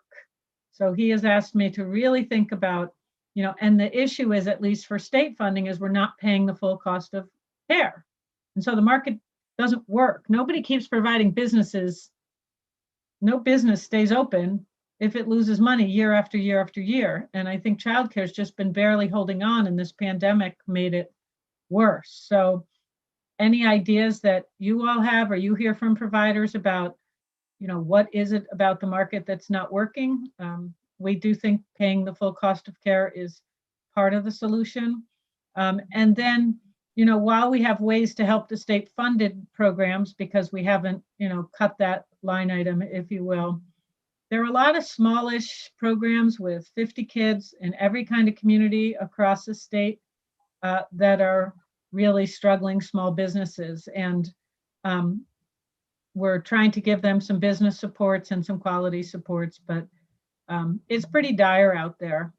And so, anything that you hear from your providers that says, in this next round, we really need this would really help us for the long run, because we want it to be sustainable. Like, for example, we've thought about putting money in a operating reserve fund, because a lot of these places, more than half have used I think it's 49% of providers in Connecticut have used their personal credit card on expenses this year during the pandemic. So they're exhausting their credit limit. So we're trying to think, what if we created a capital fund that, with some of these dollars, that programs could apply and then repay, and then it's a revolving sort of credit line. But when we ask providers about that, they say, we don't want loans because we can barely make it. So how do we pay that back? And so that's an example of feedback that we got when we went out with an idea. So anything that you hear from providers, or that you've been hearing consistently, that could guide the next round of funding, which is the largest yet, and for 3 years, we could get something going over the course of 3 years if we spread these funds out and try to make the market work. So I'd say that's how you could help us. Well, and I appreciate that response, because I really do think that we have in our communities a lot of interested parties trying to be helpful to see what they can do. And I've heard from the business community, from our chambers. So I appreciate your openness to be willing, but I just really need a little clarification that would there be anything to prevent private funding? I was trying to private funding. Yes, we have leveraged private funding. 4CT provided us money to expand. When I talked about All Our Kin and expanding family childcare networks, that was private funding. We had private funding help pay for the hospital-based childcare.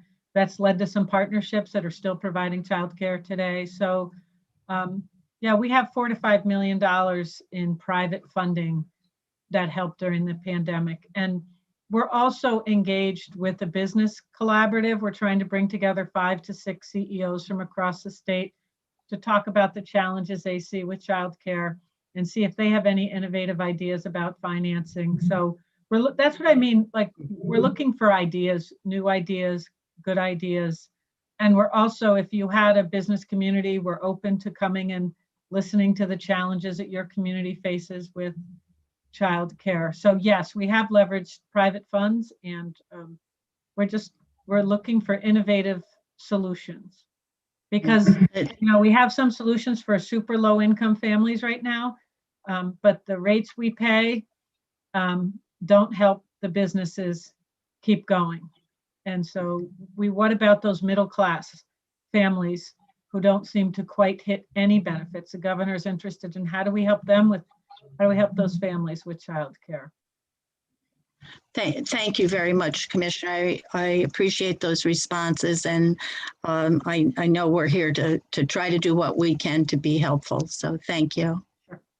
Thank you, Representative. Representative Reyes.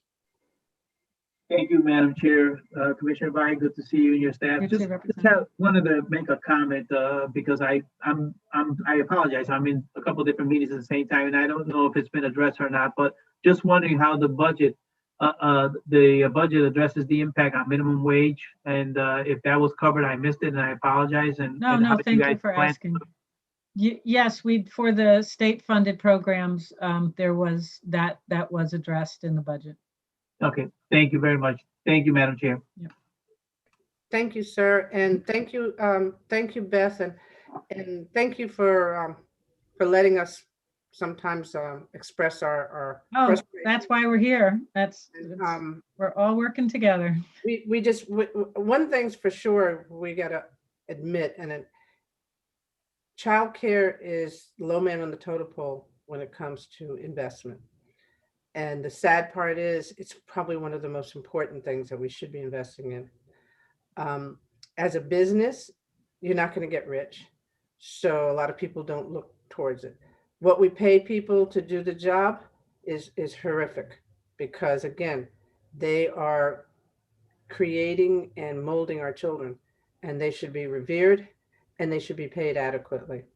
So we'll struggle with this. Just like education for the K-12 system, we'll always struggle with it if we keep saying it's got to be a business model. It's got to be an investment. It's got to be in our communities, and not look for a return. Look for the ability to put our head on the pillow and know that we're helping to build our country. So thank you, ma'am, and thank you for all you do. Thank you for that close. Okay. Okay, have a good day. Next, we have the State Department of Education. Yes, ma'am. We are letting Acting Commissioner Russell Tucker in with her team. Oh, goody.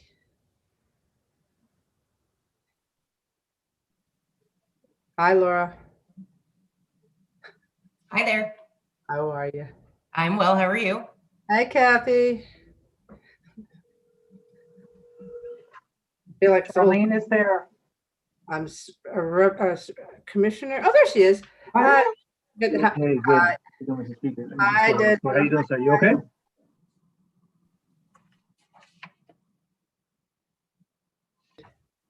Okay, you did a universal mute. Okay. Good afternoon, Commissioner Russell Tucker. How are you? It's good to see you. It's good to see all of your team and everything. It really is a pleasure. And I want to welcome you to your first appropriations meeting as a so the buck stops there. But anyhow, it is a pleasure to see you, and it's a pleasure to have you and your team. So what we do is we ask you to introduce your team, and then we go right into the questions, because we only have an hour, and I am so sure that we're going to have lots of questions. So I will turn it over to you first. Go right ahead, ma'am. All right, thank you, Representative, and great to see you all. And thank you for acknowledging the first time out. So I'm sure that people will keep that in mind. But anyway, thank you. The team on with us today, Desi Naismith. Desi's our Deputy Commissioner. Kathy Dempsey, who I know you know, is our Chief Financial Officer. Laura Stefan, who is our Chief of Staff and Legislative Liaison, that will be taking lots of notes so we can get back to you. As well, Jessa Myrtle, Attorney Myrtle is our legal director, and Jeff Wibbier, superintendent with the technical career system, should be on here as well. And that is the team representative. And we are ready to take your questions. Thank you. Thank you very much. And first, I just want to say, Kathy Dempsey, you look way too comfortable for this position. We got to rock you up a little bit, okay? No. Thank you, ma'am. And I'm going to start out really quickly. I'm going to talk about ESSER 1 and ESSER 2. Can you tell, okay, so first of all, I know from what communications we've had that ESSER 1 we were starting to spend down those dollars. Have we spent those dollars yet, and by the districts, and or are we carrying it forward into ESSER 2? Perfect question, and thank you for that. So you are correct. ESSER 1 is actually out, and we're monitoring the drawdown of that, and Kathy can give us the amounts in terms of where we are. We've actually asked districts. ESSER 2 also is out, and our application got deployed last week and is due to us on April 5th is when that's due in. As you know, and we can talk more about it, we have our priorities all set. We have a process in place now for the districts to be working on the application. And we've said in general that really districts should be looking at all this fund strategically positioned, focused on learning acceleration, learning recovery, and we can talk more about the priorities that we've addressed. But that's where we are with both sets of money. Kathy, is there anything else you'd like to add to that? Just briefly, and good afternoon, everyone. I can move to a less comfortable chair if that. You can be comfortable when you're there, okay? Okay. So to date, the districts have drawn down on a little over 50% of the ESSER 1 funding. The ESSER 1 funding that went out to the districts was about $99 million. Part of the, I would say, delay in drawing down was that we also had made $126 million in coronavirus relief funds available to the districts, and they originally had a deadline of December 30th, 2020 to expend those. So they had been directed to start with those funds, but things are absolutely moving now. Wait, I'm confused. So there was 120, there was ESSER 1, and that was how much? ESSER 1 was in total was $111 million, and that went out when? Sorry. No, that's okay. So the application for ESSER 1 went out last summer. Okay. All right. And then there was another tranche of dollars, $126 million that the governor made available in coronavirus relief funds. Mm-hmm. Okay. And that went out when? September, late September.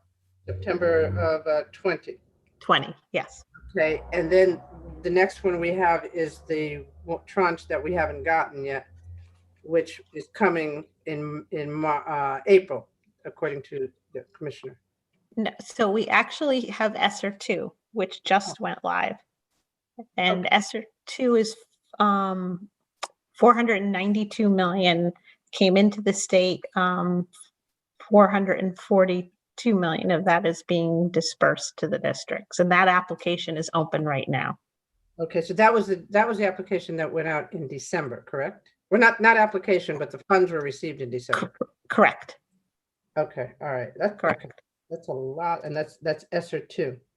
Yes. To date, if it helps, Representative Walker, the direct aid to districts is $669.9 million. $669.9 million, and that's from the beginning of that was from the beginning of the summer to now. Yes. Okay. So, if you could send that to us so that we can get the details of that, like when it came out, how much money has been spent.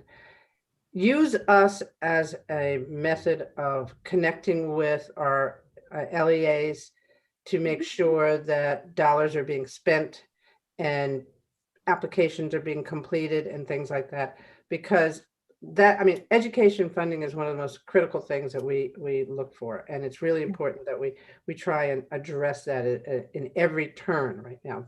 After, I mean, we had a long conversation, early childhood care is huge, and K-12 system is huge for our communities.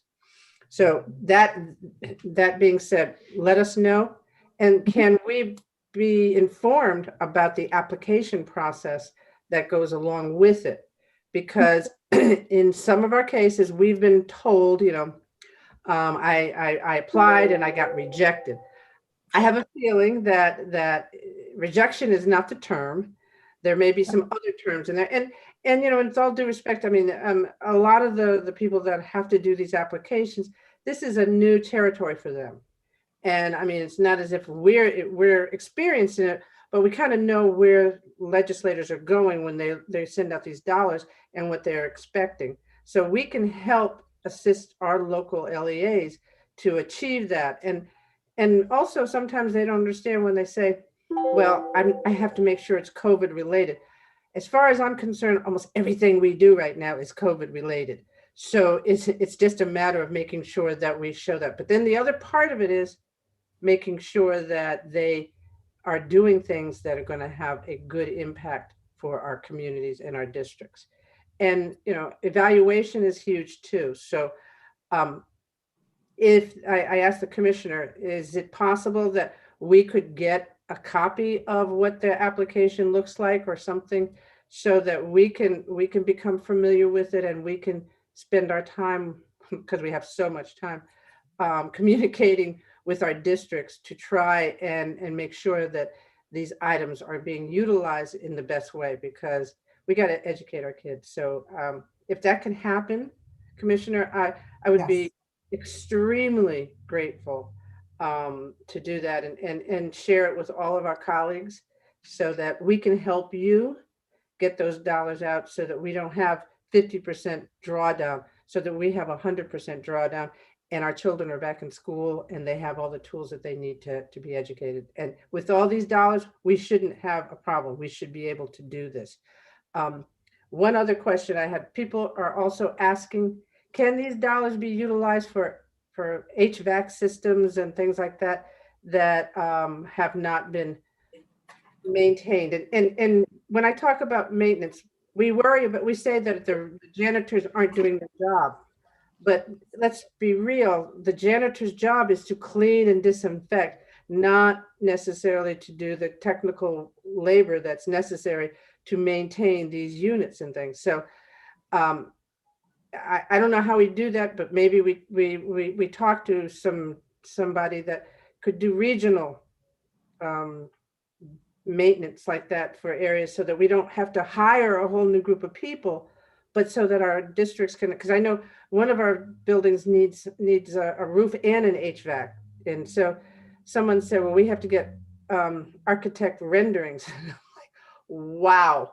And so there's got to be a way of us learning how to do this, where we don't spend most of our time in upfront consulting, and we actually get into the brick and mortar that is necessary to improve the quality of the locations that our kids are going to school. So Representative, that actually works for us, because we are able to make those kind of connections for our districts as they need to. Early on in reopening, we were able to work with OPM. I know Desi was able to do that, and folks were able to go out and do visits in buildings to provide some technical support. So we can certainly do that. And your question, we'll also make sure that our priorities document for ESSER2 gets out to this group, because it does have the listing of, in addition to the 4 big priorities, that it has the other uses listed, and other uses include inspection, testing, maintenance, repair, replacement, upgrade of projects to improve indoor air quality in school facilities. So that is also allowable use for the funds.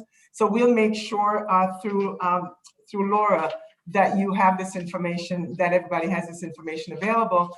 And absolutely, we will develop, I know we're working to design, I know Kathy is a dashboard that districts will be able to see where they are with utilization of funds, but we are still doing paper, so an Excel spreadsheet that can give you the information for all the different pots of money we'll certainly be able to do that, which we're sharing it with our districts as well. Because to your point, the accountability is really important for us, because as you know that there's probably more money coming as well after this.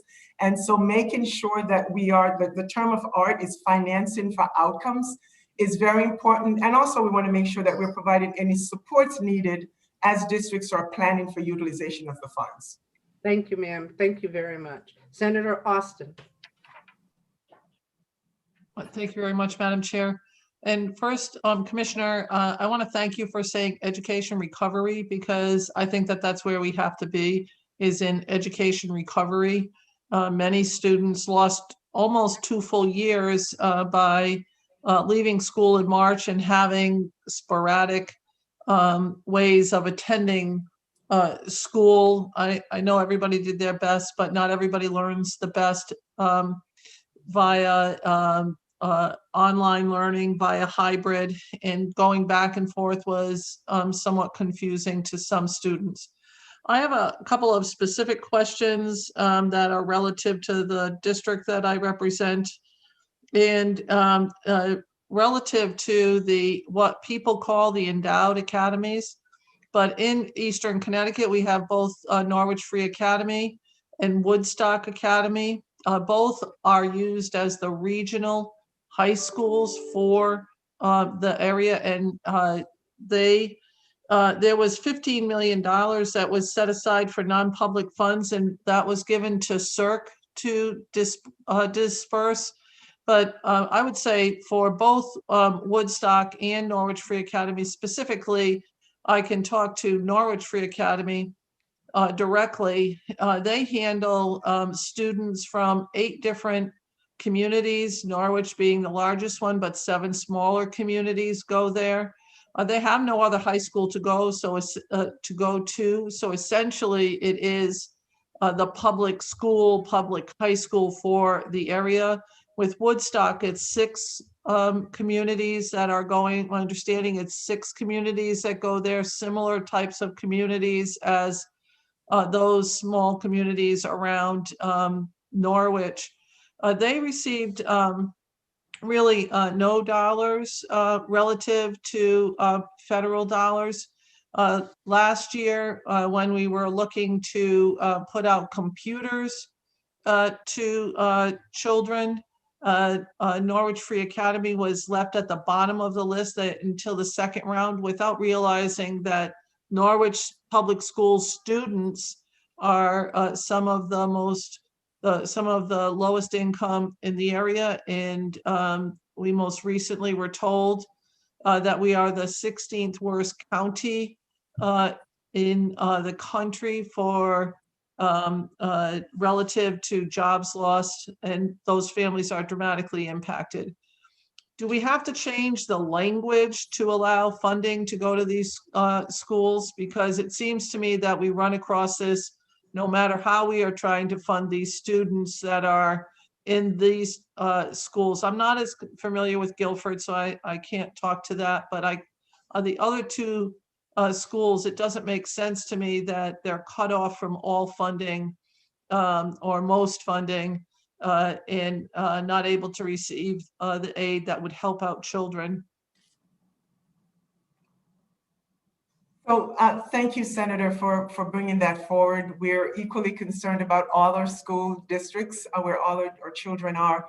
And so we've actually started to look at how can we support the endowed academies. And Kathy Dempsey, I know will share with us in a bit, but we wanted to take some of the state set aside that we got from the ESSER funding to support the endowed academies. And we're in the midst of working that through right now. They don't know that yet. So putting that out there right now that we're working on doing that. Kathy? So before you go, yes. Commissioner, before Kathy speaks, I believe that that's about $1.5 million. That does not get to the level, unless you're going to tell me great news that they're going to be at the level of other high schools around the state that are receiving significantly larger dollars. So in particular, regional schools, because I'm certain you don't want a high school nor could they ever afford it, high schools in some of these smaller communities. So go ahead, Kathy. Oh, thank you, Commissioner. So Senator Austin, what we are working on is a model that would take into account the enrollment of the students in the endowed academies and the need of the students in order to disperse some funding. And so to your point, it certainly will acknowledge that in Norwich Free Academy has 2,200 students enrolled versus like Gilbert, which is just about 500. So we are taking a look at that and looking at comparatively situated school districts and seeing what they're getting. So, and I would say that I'm certainly convinced that if you look at the need of the students in Norwich, with the number of students that are ESL students that come from a very low socioeconomics families, I think that you could see that Norwich Free Academy is, when we say endowed academies, I think people have a different impression of what is going on there. And these are communities that do not reach that level. No, agreed. I think So, we will take that into account. So while you're taking that into account, can you make a recommendation on language changes so that we can fix this going forward? So the issue is that they are not, and actually we'll have to do a little research for you, but their the student's home district is eligible for their Title I funding. Which is what both ESSER 1 and ESSER 2 is based off of. Right. So typically they receive, the endowed academies would receive services under the equitable services component. There was no equitable services component in ESSER 2, which instead we have the separate EANS application, which is the emergency assistance for non-public schools, which, as you said, just went out. CERC is assisting us in managing that for about $15 million.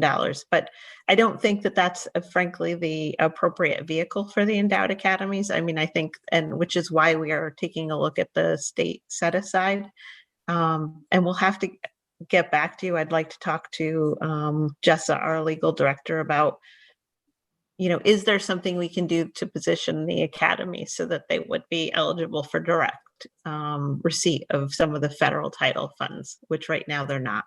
So, and so if you could get to me the language that we would need to change, because it's not just the current funding stream that they're missing out on, and it is all funding streams that come along like this that they have been missing out on. And I remember bringing this issue up to the governor vis-a-vis Thalio and the partnership plan that the local high school for Norwich, one of the considered a distressed community, was not eligible for any of these funds. And they said, well, the second round or the third round out will help those students out there. Well, they needed help right away as a distressed community. And so I'd like to just change the language so that they're eligible for funding in the first round of these things. I think people, again, think an endowed academy means that they have money flowing out of the cherry trees that are around on the property, but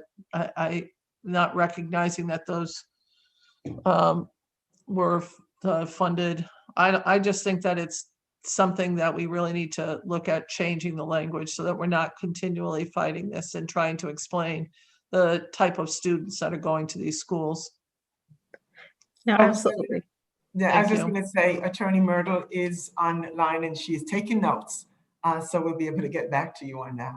And Commissioner, I love the term education recovery. I can't say it enough. I thought that was the best line I've heard from any commissioner, bar none, at all. I think that that's great. That's what we should be working towards. Thank you very much, Madam Chair. Thank you, ma'am. Next, we have Representative Nolan. Oh, wait a minute. I'm sorry. Senator McCoy, are you do you have a question? I apologize. You were there and then you disappeared. I'll go after Representative Nolan. Okay. Go right ahead, Representative Nolan. Good afternoon, and thank you, Madam Chair. And I just wanted to go back to the ESSER funds just to be sure of the amounts that you talked about. And I believe, Kathy, you said in the summer there was 120 million. Then in late September there was 126 million. Was that ESSER funds? Because I didn't catch that one. The 126 million in late September. Thank you for the question, Representative Nolan. It's nice to see you. So the original ESSER one was $111 million. And that came out the application came out in the summertime. In September, we released an application for $126 million of coronavirus relief funds. Oh, okay.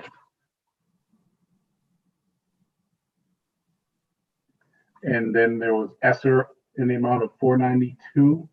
And so was that December? So December 27th, Congress passed that, and the application for districts just went live last week, or a week and a half ago. Okay. And then we talked about I wasn't sure if we talked that there was an evaluation process in regards to those funds, and if there is, could you just talk a little bit more about that? Because I'm getting a lot of constituents that watch our Board of Eds, and their questions are in regards to what the monies can be spent on specifically. I didn't know if there was a breakdown that showed, or that they were given, or there's one that we can make that makes it a little more simpler for constituents to see what they're able to spend that money on. There seems to be a little concern, and I haven't talked to my Board of Ed yet, but there seems to be a little concern in regards to like hiring people and then not being able to afford them after the money's gone within the few years that they have to spend it. So situations like that are being questioned, and I didn't have the answer for them yet. So that's why I'm asking. Sure. So a couple of things, Representative Nolan, we have reporting requirements back to the USED in regards to how the funds were spent and how the spending aligned with the list of eligible activities. So we can certainly provide you with a breakdown to date of which activities each community their spending has fallen under. It's very broad, the kinds of things they can spend the money on. In regards to being cautious about using it to engage staff, that at some point when these federal funds are one time, in the sense of that, they're available for the 2, potentially 3-year period if the timeline is extended, that is something that districts do need to be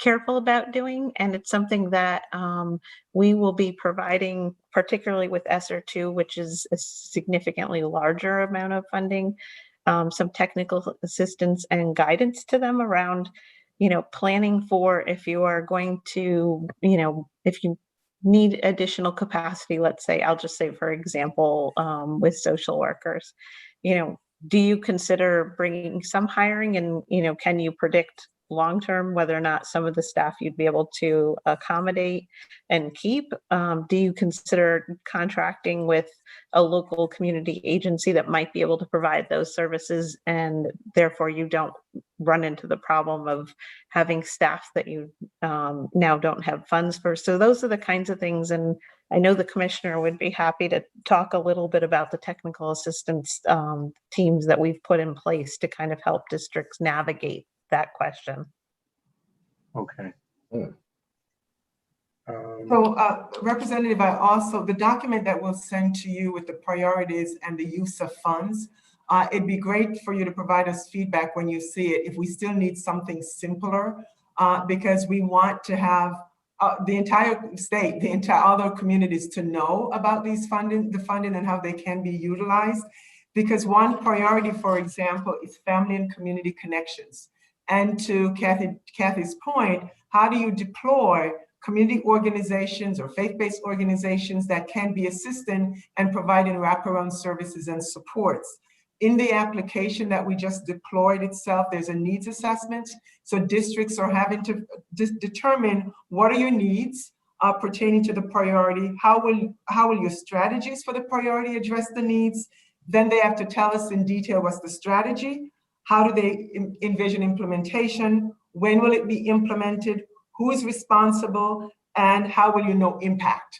So those are the kinds of things that we're asking for, and we've set up really a review team internally that's going to be working on that so we can have a dynamic process, asking questions from districts, and a technical assistance team that we've partnered with the Connecticut Association of Public School Superintendents, really to have a very tight aligned process around implementation and deployment for these funds and support as needed. As we've all mentioned, there's a lot of resources, and we want to make sure at the end of the day, we have the impact that we're working towards, and it's not just fund and walk away. It really will be that kind of a very hands-on approach to be supportive of our districts in this regard. Okay, I appreciate that. And I'll save my other questions for make them written and send them into you just so everybody else gets a chance to speak. But just being on the phone, I got text from constituents asking me to say simpler is always better. So if you could simplify it as much as possible, please do.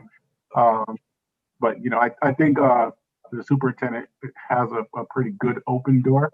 But if you have anything that you could simplify for constituents, please do, because it helps them a lot. Thank you very much, Madam Chair, and thank you for all the work that you guys are doing. Kathy, special thank you to you, because I appreciate when you guys met with me. And I hope to do that again soon. Have a nice day, everybody. Thank you. Don't go anywhere. You're going to be here till 2 o'clock in the morning, so you just. Okay. I just don't anybody think they're going anywhere. And thank you, Representative. Commissioner, just a thought. Maybe sometimes when you have set up meetings with boards in our districts, maybe letting the legislators know that you're there if you can. And that way we can help you in navigating them too. So anyhow, Senator McCory. Hey, good afternoon, Commissioner Tucker. Quick couple words. I'd rather have more questions in a working group, but I'm looking at the increased funding for charter schools. I think you brought it up to the $11,500. Is $11,000 something $500? Is that the baseline amount?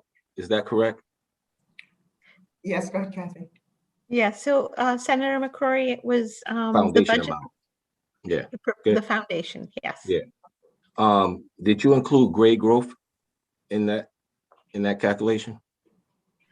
There is grade growth for I believe we have one school that is still continuing to add grades, but we can get you the breakout for Is that the Booker T. Washington School? Yes. Is Stanford Charter School for Excellence, aren't they looking for grade growth also? They are looking for an expansion of their grade configuration to include middle school grades. Was not, funding for that was not included in the budget. Did they request that? They did request it, and the department also requested it as part of our agency submission. Okay, but it was Booker T. Washington was chosen though, correct? Booker T. Washington was chosen because they were still within their their approved grade configuration. It wasn't an expansion of their Understood. charter. Understood. We'll talk further, because I like to put money where we see success, where we see outcomes, where we see. Listen, I ain't gonna go there. I'm cool with it. Anyway, the other quick question I have is open choice program. Do you think that's enough funding for that new program that's coming out from the governor's office for the program in Danbury and I think the other one in Danbury and Norwalk?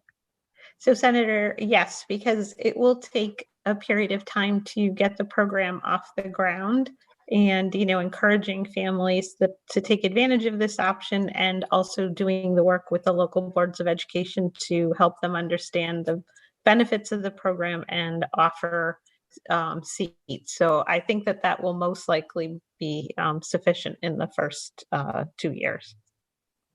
Okay, we can speak further, and I have some opinions on that. One of my final question is, it says increased funding of increased funding for magnet schools and open choice. You anticipate increasing enrollment in those two programs based on what? So we have increasing enrollment in the programs in New London and in Stanford, because they are still growing their programs. I will make sure to bring to the work session a breakout so you can see exactly where that is, because we've also rebased the magnet school account to make adjustments for under enrollment in places. So we'll provide you with a detailed breakout. And lastly, as I close out, the transportation costs, I see you've broken that out of magnet school transportation. You know what? It lost our train of thought. I thought that was a great idea, but I thought that we should break it out, not just for magnet school and open choice. Just take it out all out of a magnet school operation, not just. I think it's just a choice, not just the magnet school program, but the entire. I think all that transportation money needs to come out the magnet school account, so we know what's transportation and what's academics, right? Because right now we still have some of it still in the academic side. I think we need to differentiate the two. All right. So let's talk about that too. Thank you. Next, Representative Felipe. Thank you, Madam Chair. One of my questions Senator McCrory just asked, but I do want to, for the record, state that I am also interested in hearing more about what we can do for Stanford Excellence. As the Senator said, they have achieved, and it's undeniable that they have achieved, and I think we need to provide support to all of our institutions that are succeeding in making sure that children achieve. And to that end, I want to ask about the proposed budget and what your department has in terms of being able to administer testing to make sure that we are keeping up with where our children are currently. I think it's very important that we get a snapshot of where we are now as compared to where we were before, just to make sure that we know what the next steps are. I know that we've spoken about it. Members of the BPRC have spoken with you about it before. Just how you think testing is supported in the proposed budget and what we can do to enhance that otherwise. Thank you, Representative. So administering our test, when we met with the caucus, at that time, we had not yet received information from the U.S. Department of Education in terms of where they were. We know that we had the ability to get a waiver from accountability, but we weren't sure where the department would land on testing. We have since received information from the department in a position that states will not be able to request a waiver from administering the assessment. So that is something that we're working on right now. I know Deputy Commissioner Naismith is overseeing some of that work around getting our assessments going. You are accurate that it is necessary to see the impact of the pandemic on student learning. We have a sense of some of the things that's happening. Administering an assessment will allow us to know for sure where we are. And so that's really where we are right now. Desi, would you like to add to that? Thank you, Commissioner. Yes, as Commissioner stated, we intend to move forward with testing. For the reasons that the Commissioner stated, particularly it's important to know, as you said, Representative, where our students are so that can inform decisions that will need to be made around learning recovery and acceleration going forward. So we fully intend to move forward with our annual assessment. Thank you, and please keep using that recovery word, as Senator Austin said. That's exactly where we are. And a more specific question, I've heard it tossed around a little bit in conversation, but never officially, about the ESSER funds in terms of the extension, but also when we talk about some of these services that our schools ask for, especially when you talk about, let's say for HVAC, somebody enters into a service contract, but that contract runs past the deadline. I am wondering if anybody is asked about those funds being allocated beforehand, maybe being allowed in some form, meaning if you have a contract that runs to 2026, but it's already contracted to be spent on X, that we could let those funds kind of ride out towards the end of that contract. So Representative, that's an excellent question. There are specific timelines by which we have to expend the funds. So carrying them forward is still limited to a specific time frame, but I can get you some additional information on what those timeframes are and what, if any, flexibility we might have to assist a district with something that's ongoing, if that's helpful. That would be very helpful. And just to echo the sentiments of my chair, the more that we can connect with you guys as you connect with our LEAs, the better we can get a sense on how to tackle this together, because I think it's very important that we are all interconnected in this work. Thank you very much, Madam Chair. Thank you. Next, I have Representative Abercrombie. Oh, I'm sorry, Representative McCarty. I just saw her. I try to let my chairs get in there and rankings first, and then. So, Representative McCarty. Well, thank you. Sorry, Representative Abercrombie. If I may just go back for a minute and welcome Commissioner. It's good to see you today. I actually keep reading the ESSER 1 and ESSER 2 funds, and I noticed the department has given the 4 priorities. And you just mentioned a few minutes ago that one of the recommendations in use would be the family and community connections, which I'm very supportive of engaging the families and communities, but I'm having some difficulty in trying to understand how the districts can use those funds to accomplish that priority. So I think it would be helpful for the working group if maybe the department could give an example, illustrate an example that the committee could actually visualize and see how that could work within the district. And then if I may just go back to Representative Nolan for a moment. So as the department reviews the different applications, that's meant to be helpful, not to really interfere with where the district sees the greatest need for those funding. Is that correct? That's absolutely correct. Okay, because I think that's an important distinction to make. And I can see in some of the priorities how the use would be a one-time use, particularly when we look at the digital divide. And we've talked about this before. I'd really like to see, do we have what the numbers are in our districts that still may need help with connectivity and with technology. But I think if that would be an appropriate use so we can get everybody to 100%.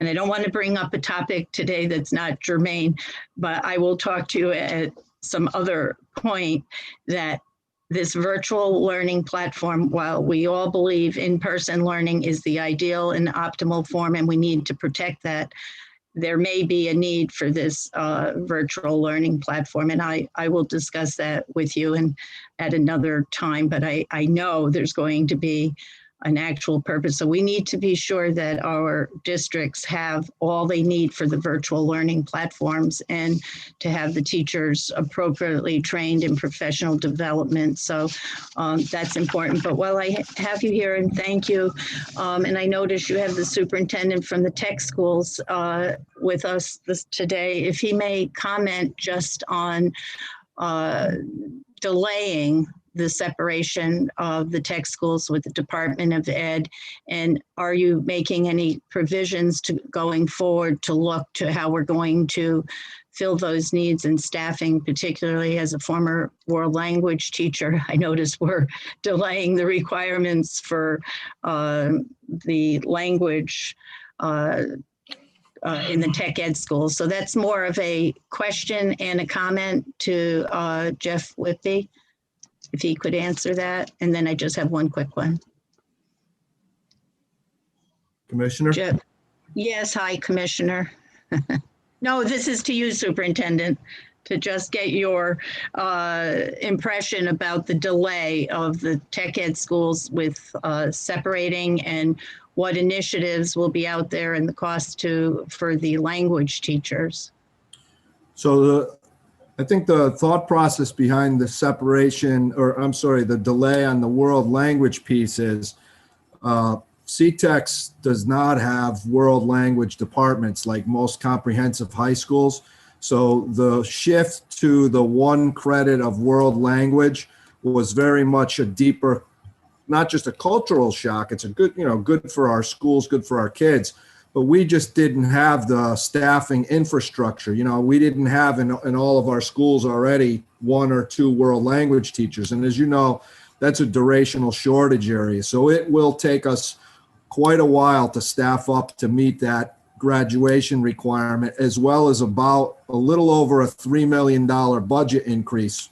I'm going to have to hire a little bit more than 30-something world language teachers to meet that graduation requirement. And like I had said, to the tune of an additional $3 million.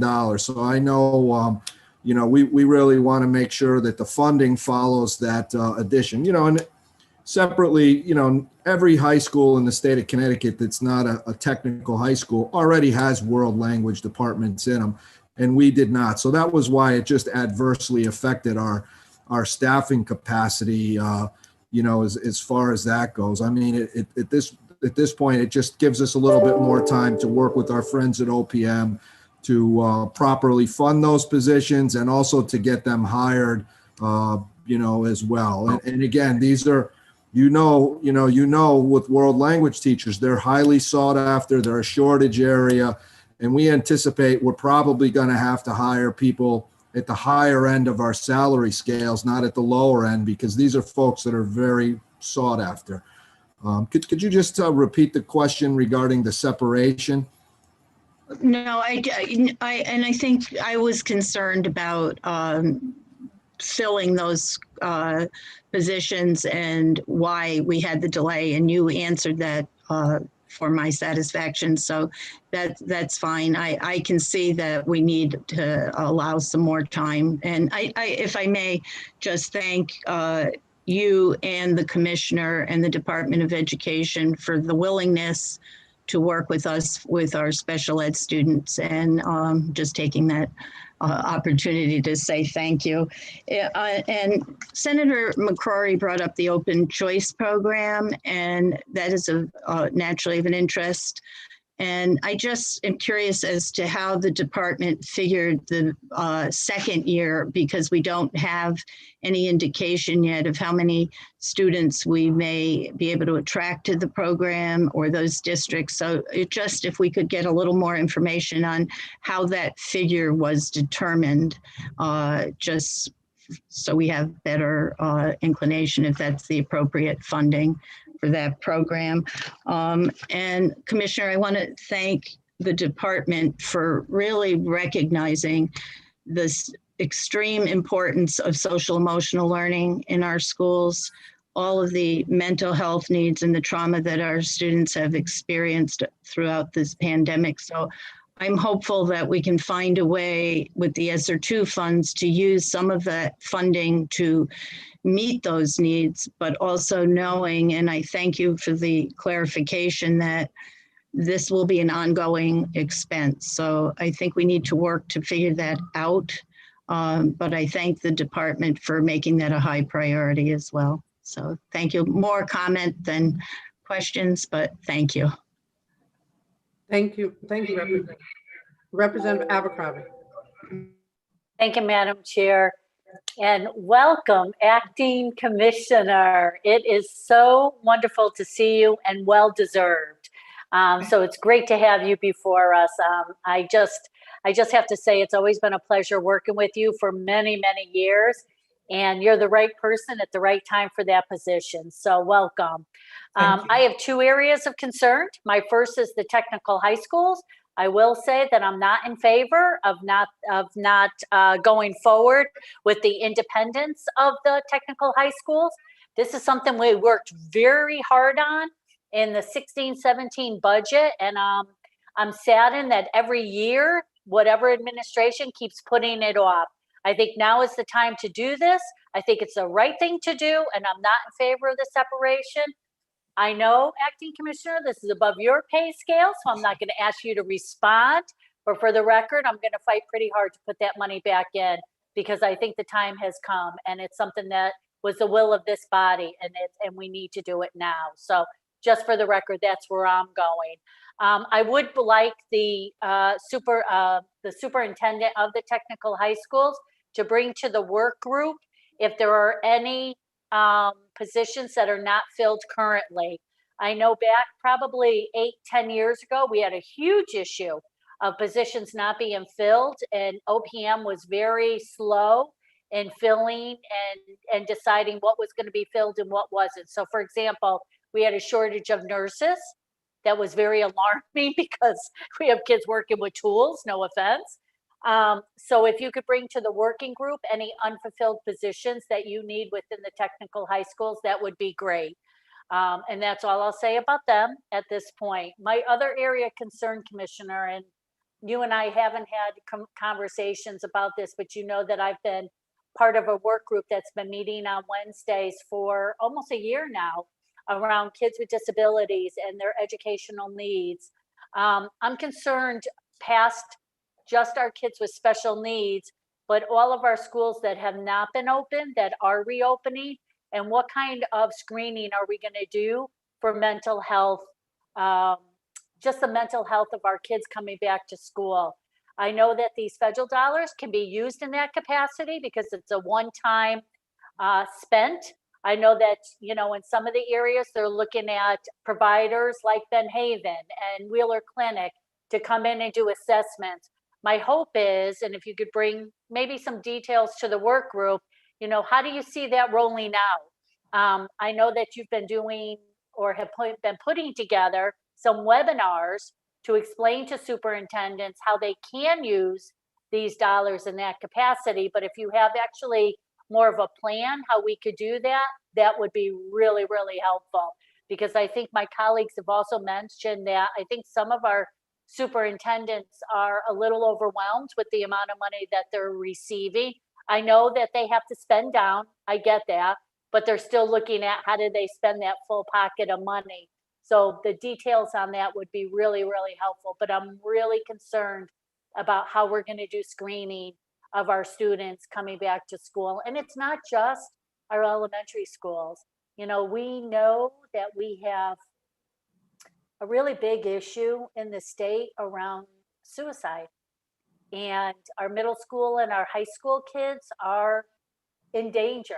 And I'm really concerned if we don't set something up that the numbers that we currently have are going to rise.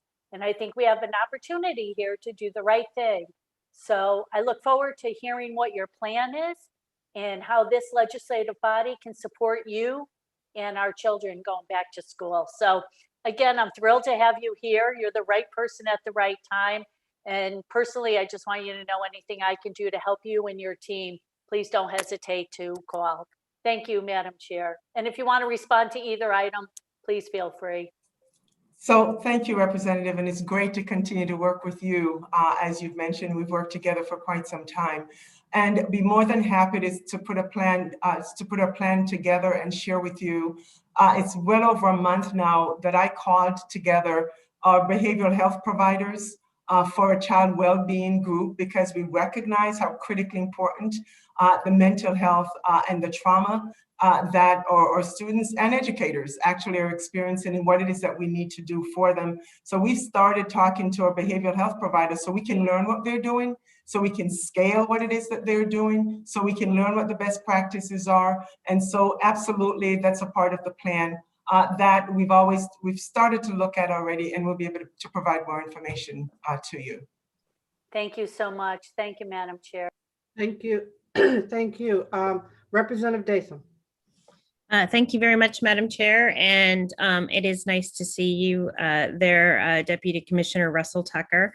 And really, it's reassuring to have you leading the ship right now. So just wanted to say thank you for your work. And of course, Deputy Commissioner Nesmith, it's always nice to see you as well. My question is today, I have two questions, but I actually have more, but we'll start with two.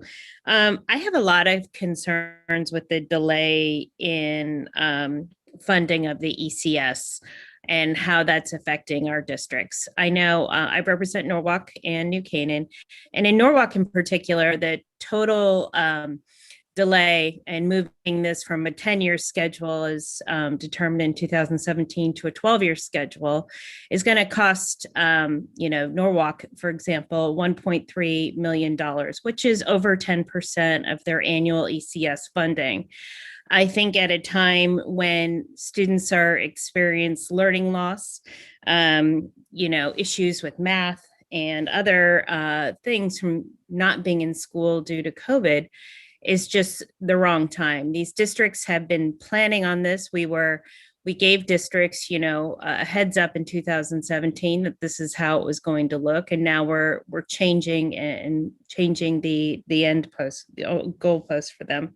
So that's concerned, because especially as some of these ESSER funds, it's federally mandated how they are allowed to be used, and so we won't be able to. The districts won't be able to use them for some of these things that they had planned on. So I just wanted to voice my concern, but really ask, what was the sort of methodology, the reasoning behind this? So what I can share with you, Representative, is that the issues that you're mentioning that districts are needing to work on are really critical pieces of the ESSER funding, as you mentioned.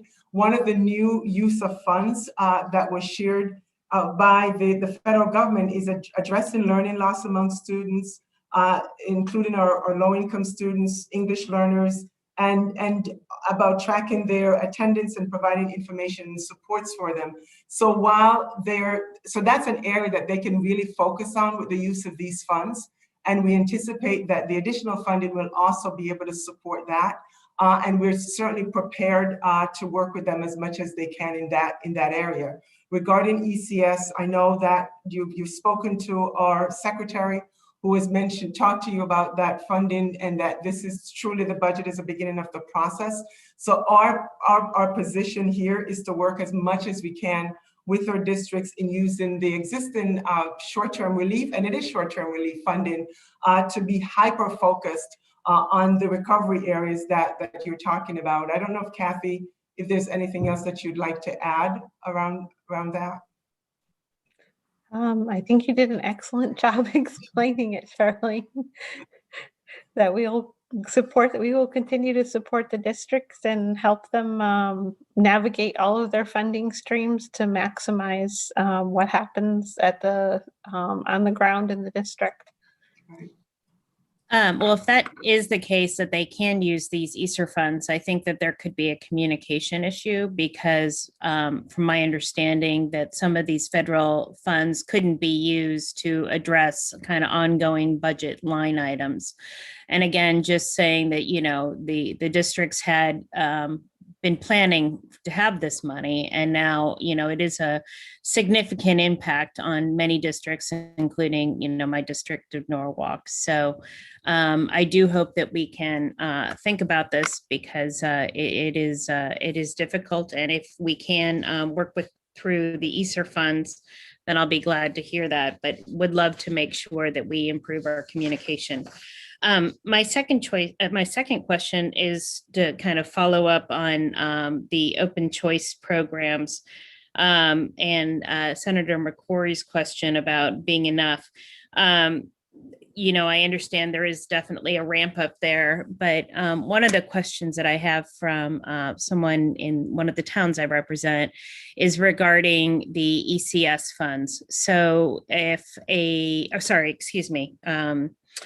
SPED funds that have to do if a child is enrolled in the open choice district and ends up going out of district, who is responsible for any additional SPED funds or any ELL or any other funds that come out of leaving the host district to another district?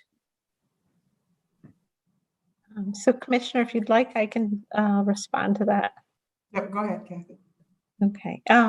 So for students who attend school in another district under the open choice program, there's a statutory provision that allows for the bill back of special education services once they exceed a certain threshold, and that threshold includes the amount that they've received from the state for the grant.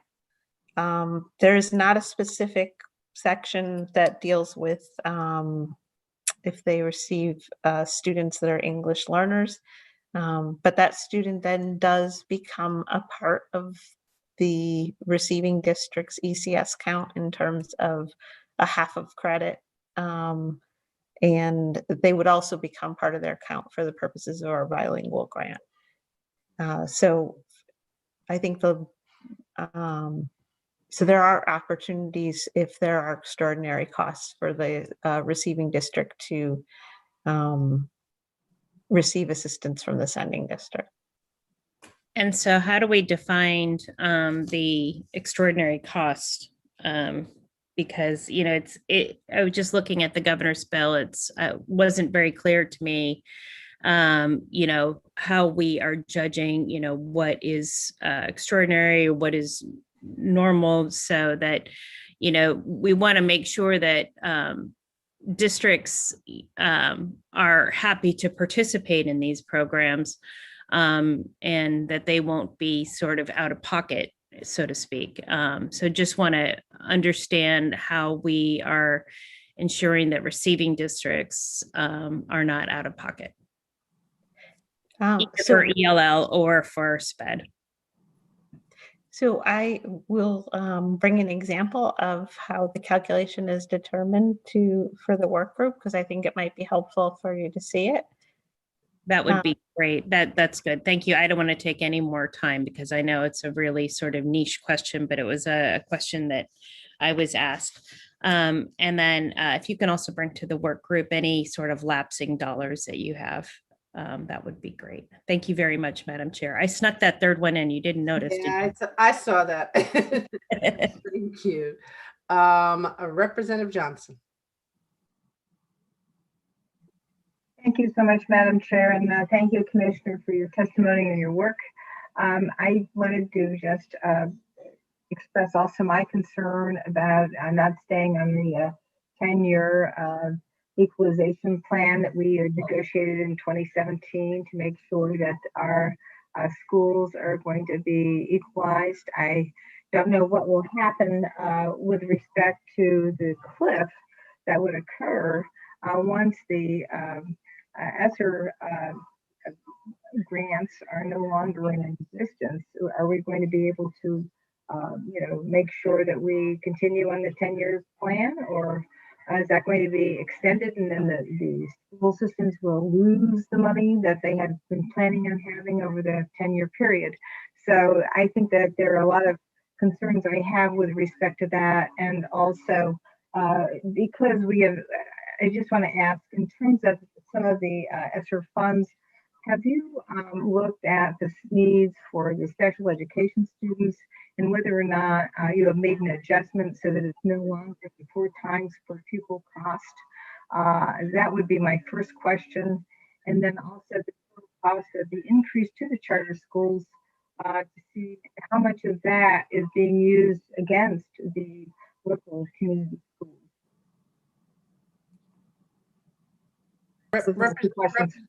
Representative Johnson, you're fading out.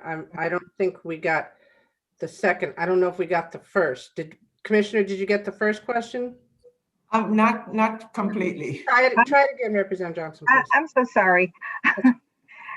So I'm very concerned again, like I said, about the loss of the 10-year plan that we had, making sure all our districts are playing on the same field in terms of the amount that the education cost sharing grant provides to each community. And with that said, what will happen once the funds from the federal government are no longer used, because you indicated we might be able to use them for the same things we're using our ECS money for, which is not what we understand that to be the case. And if that is the case, then what happens once the federal funds are gone? Are we going to be back to the amount of money that we would have received, or will we be at the place where we should be once we move forward? So that would be my first question, and I hope I'm making it clear enough. And then my second question is the increase in the money for the charter schools to try and equalize their funding when our local schools have not been equalized at all since Weicker was the governor. How are we going to, how much money is being taken away from the local schools to help us with the private schools that are providing good services, but nevertheless they're private and they don't have the same requirements that the local schools have, and they're in a situation where they are only audited every 5 years as opposed to every year for our local schools? And how will we address the auditing in that circumstance? I hope I didn't go over the questions, but.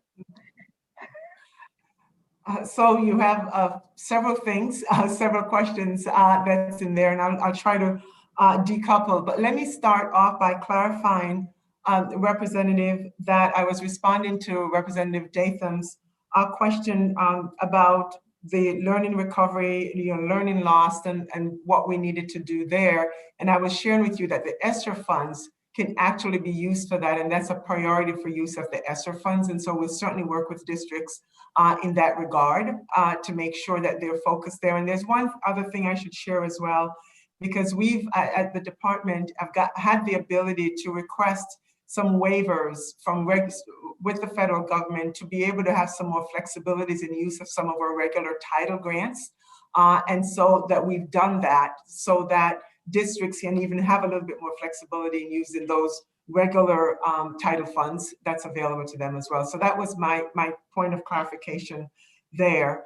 Now, your other question, you're talking about private schools, or were you talking about charter schools and how they are reauthorized? Charter schools, and are they going to have the same standards for review that the public schools have with respect to their audits, which are only every 5 years now? And that's okay. And I see Desi undid his microphone because he oversees our charter school efforts and can talk about the accountability around that. So we have a fairly robust accountability system set up for our charter schools that our state board is heavily involved in as well, both as a whole and also through the Accountability and Support Committee of the State Board of Education. Our charter schools get renewed around 4 different areas: performance, stewardship, governance, management, student population, and legal compliance. And we look at a lot of different indicators within those to bring a recommendation forward to our State Board of Education. And 5 years is, while 5 years is what I think all of our charters aim for, that isn't always the case in terms of some of the needs and things that they have to address. And so every renewal is not a 5-year renewal. It really is based on the status and how that school is performing academically and in a number of other indicators. In addition to the accountability piece, Lisa Lomenzo, who oversees our charter school system, has built a very robust system of supports as well. Because it's one thing to talk about accountability, but it's another piece that we can't forget around how do we support schools, especially schools that may have additional needs in some areas. So a lot of time has been spent on identifying what those needs are and putting in place technical assistance directly to those schools and providing and standing up opportunities, not only for us to work with them, but for them to work with each other, because sharing best practices is something that I think is easy to overlook, but is highly impactful when you have certain schools that are able to do some things and sharing those practices with others. So we have a very robust system that has been built over the years in terms of charter accountability. And like I mentioned early on, our state board takes a very active role in those renewals as well. I want to thank you for that answer. And I want to just say that didn't happen in my district. When our piece of the pie came here, there was no audit for 5 years or 4 years. And then there was a discovery that the state had been overcharged to the amount of about $6.5 million. But thank you so much for that. Thank you. Welcome. Thank you, Representative. And your second question was that was your second question was that, okay. I just want to make sure. I want to make sure that she got, yeah. And your first one was funny. Okay, I got it. Thank you. Thank you. Okay. Can I just very quickly jump in on the ESSER funds? I think what it was it's a little confusing in the question and the answer, because the ESSER funds, they can provide us with supports and things like that, but they cannot provide us with staffing, which is part of the issues. Staffing, meaning permanent staffing, because of the fact that there is a cliff. So we have to be very careful and conscious about how we phrase that, so that people don't think that if we put the money in, that in 2 years we're going to have the money there for them. So it's got to be understood that it has a shelf life, so that they don't expect more money from the state. So Representative Curry. Thank you, Madam Chair. And you must be reading my mind, because that's exactly what I was going to first say, is caution our members from advocating to have this money used for ongoing expenses. And we all know ongoing expenses means our salaries, health benefits at our local district, because that takes up the bulk of the budget. And we don't want to create cliffs for those local districts at all. So I would caution members from even advocating for that one bit. And I will, to that end, afternoon, Commissioner Russell Tucker, it's always a pleasure to see you. And I'm just going to lend my voice to the chorus of those who have given their opinion with regards to the governor's proposed halt of the ECS formula. I worry that by doing that, none of us are guaranteed, including himself, to be back here in 2 years. And so once you halt that, there's no guarantee as to what happens thereafter. And just knowing that that second grader at North Elementary behind my house is now not going to be fully funded until his or her senior year of high school. So I think we made a commitment. If we have a chance to make that even better and more robust and possibly speed that up, we should be discussing that as well. But I understand this is the governor's proposed budget. This is not yours. And you today are representing the Department of Education and not his office. I do have a concern, and I voiced this at the Education Committee meeting with regards to your PS line item, and the fact that I believe each and every year we see less and less staff over at the State Department of Education. But at the same time, we demand more and more of you. Is there a way that you might be able to provide us at the working group meeting with a list of the positions that would be cut or that have been cut over the years? I mean, I know, for instance, the chief academic officer at the State Department of Ed went unfilled for a very long time. And I think if people heard more of those kind of scenarios, they would be appalled over the fact that you and your agency are not being supported in the manner that you should be. Any chance that we have to fully support you and get more bodies into that building so that in turn you have better oversight of all of our schools, I think that is a good plan. But if there's a way that you might be able to break that down and provide those positions that might be eliminated, that would be helpful. Thank you, Representative. We'll make sure we have that information for you, and we appreciate your support. Thank you. And then just the last thing to clear up, and I'm guessing Representative Johnson, it was just a slip of the tongue when talking private versus public. And many people often have this confusion. Our charter schools are also our public schools. So we usually just say traditional schools for our neighborhoods, but our charters and our magnets are also public school systems. So thank you very much, Commissioner. Thank you, Madam Chair. Thank you.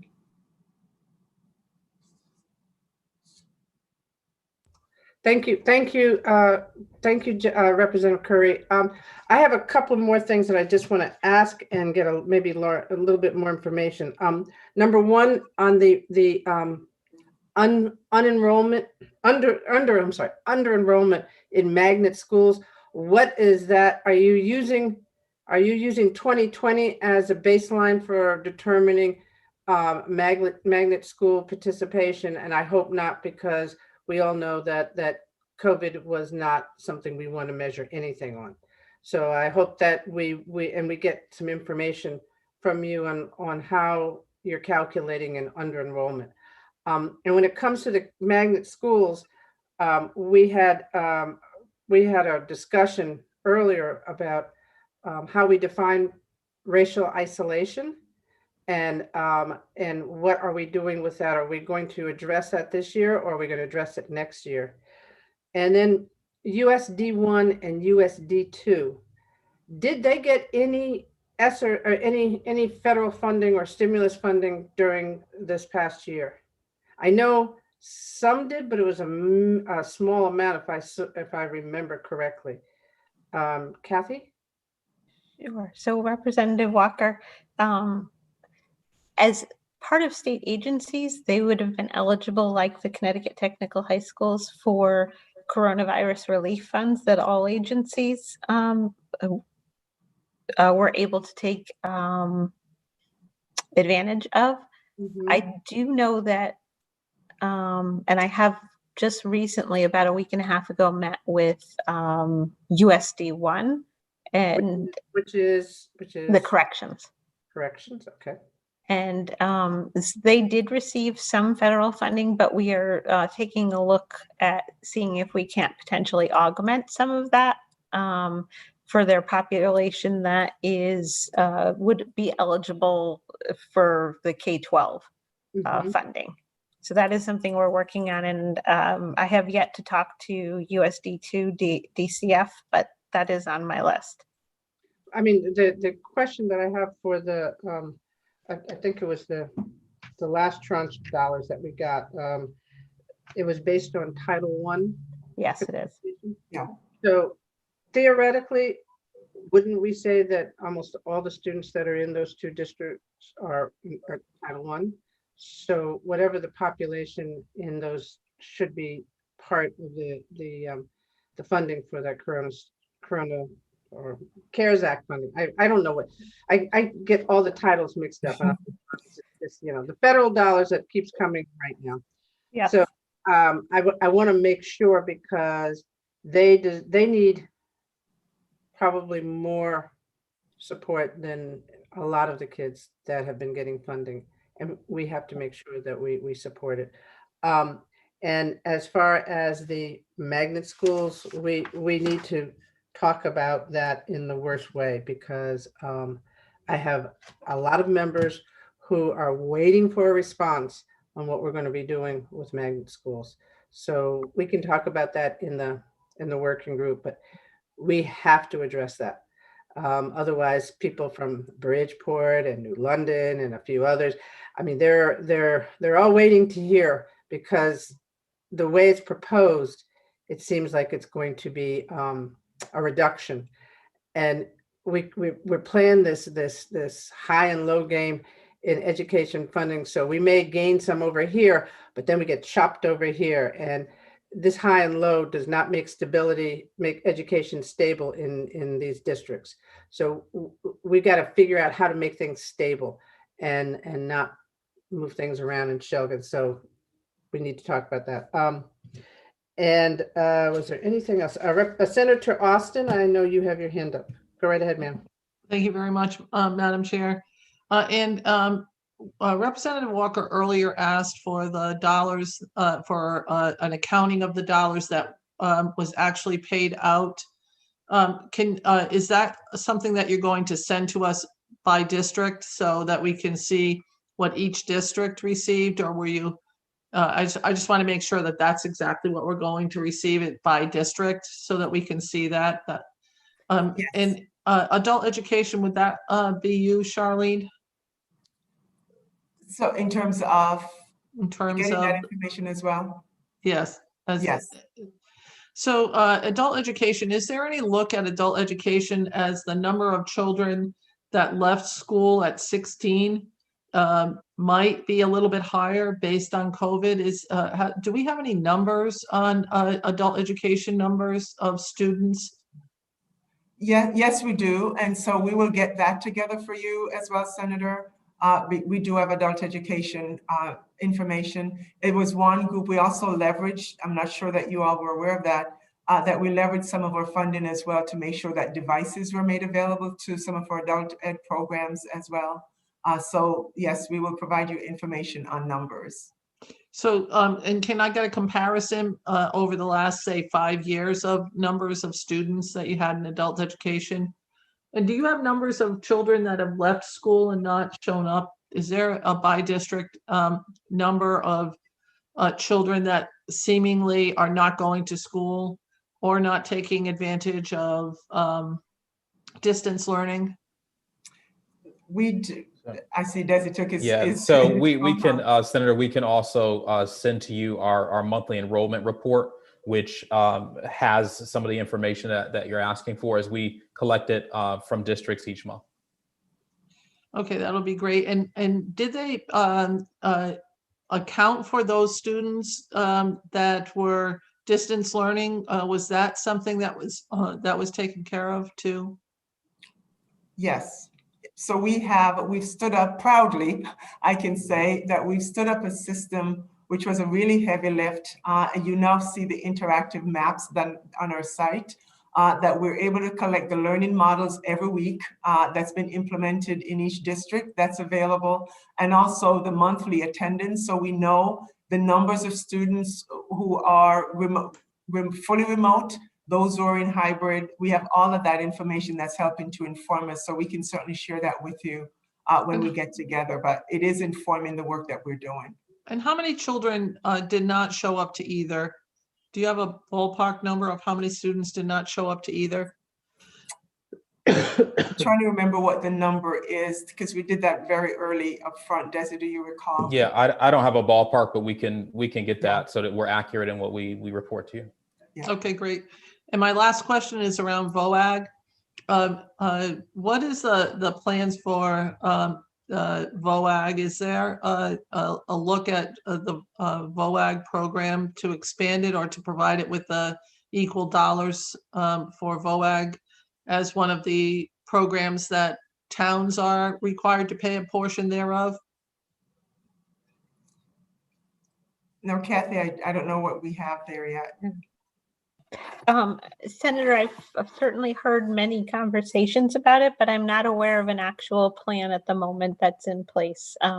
It is something that I believe all the choice programming, there are multiple bills before you guys that take a look at that. And it's something that the state board is also going to take a look at, the choice programming.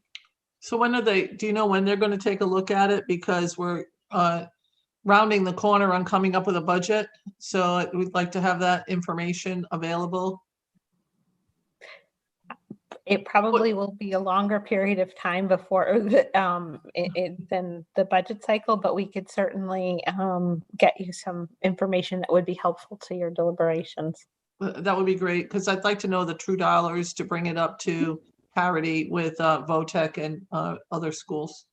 Okay. Thank you very much. Thank you, Madam Chair.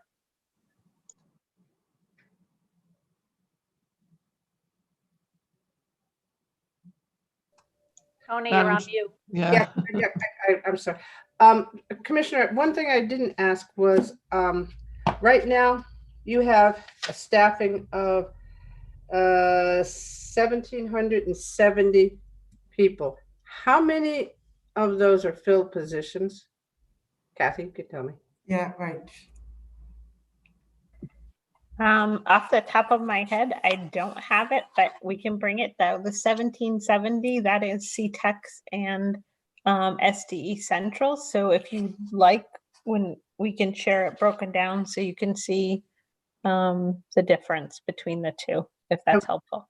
I'm extremely interested in how many people are in your area, so that break it. If you break it out, I want to know full-time positions and part-time positions that you have in your area, because we feel your pain, whether you're going to say anything or not.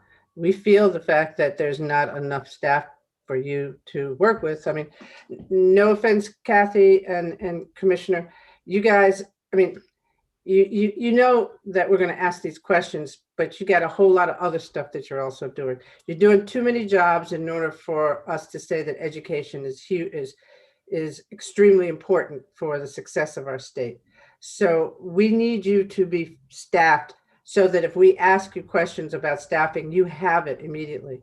And you have it because that saves us time in doing it and everything else. So, I mean, you know, if people want to say, you know, we're trying to do things more like business. We're not trying to do more things like business because business would have people in those slots so that we can get information right away.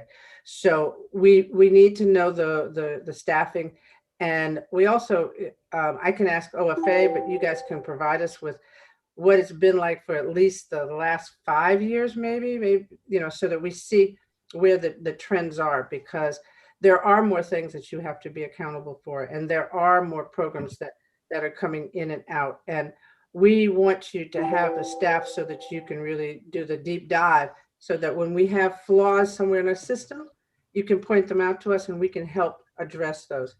And we can also have a robust conversation about how the money is being spent and where it's going on and what can be done in it. So I really would like that. Are there any other questions from any of the members before I say see you in a couple of days?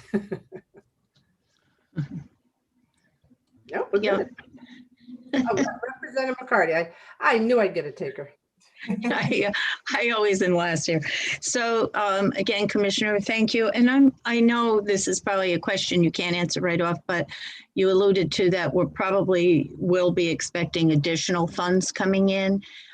Maybe if you could enlighten us as to what you think that timetable might look like. And then not to do more work, as I respect what Representative Walker just said, but as we know, the special ed costs are really driving difficulty in a lot of our districts for funding. And the federal side, we've been looking for more revenue from the federal side on the 40%. Could you maybe let us know just a ballpark figure what that would represent for our districts if they were fully funded from the federal side on the special ed piece? That would be helpful for me going forward, just knowing what kind of dollars are we talking about and what kind of relief that would bring to our districts. And I mean, it's idealistic thinking we'd get the whole 40%, but I'm curious as to how that could offer relief to our schools and our municipalities. And I know the state also still has some obligations unmet in that regard, but I'm interested to know if you know any more than we do on that front. Thank you.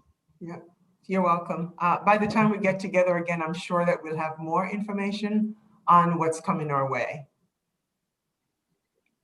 Okay, thank you. Thank you. Thank you, everybody. And thank you, SDE Commissioner, for your patience and time. And it wasn't that bad, was it? I mean, you know, we're really pretty easygoing people here, you know, especially with educators. So thank you very much. And we will talk to you soon. So have a good evening, everybody. Have a good evening. Thank you. Next, we have the Teachers Retirement Board. I'm assuming that Administrator Susan Keene is bringing. I'm sorry? Mm-hmm. Huh? Okay. Okay. Ellen, we can hear you, so hold on a sec. Yes, Madam Chair. I'm sorry. The teachers retirement folks are in. They are in, okay. All right, I see one. I see one. I see one. I only see one. No, there are two, Madam Chair. Just wait till we rename. Okay.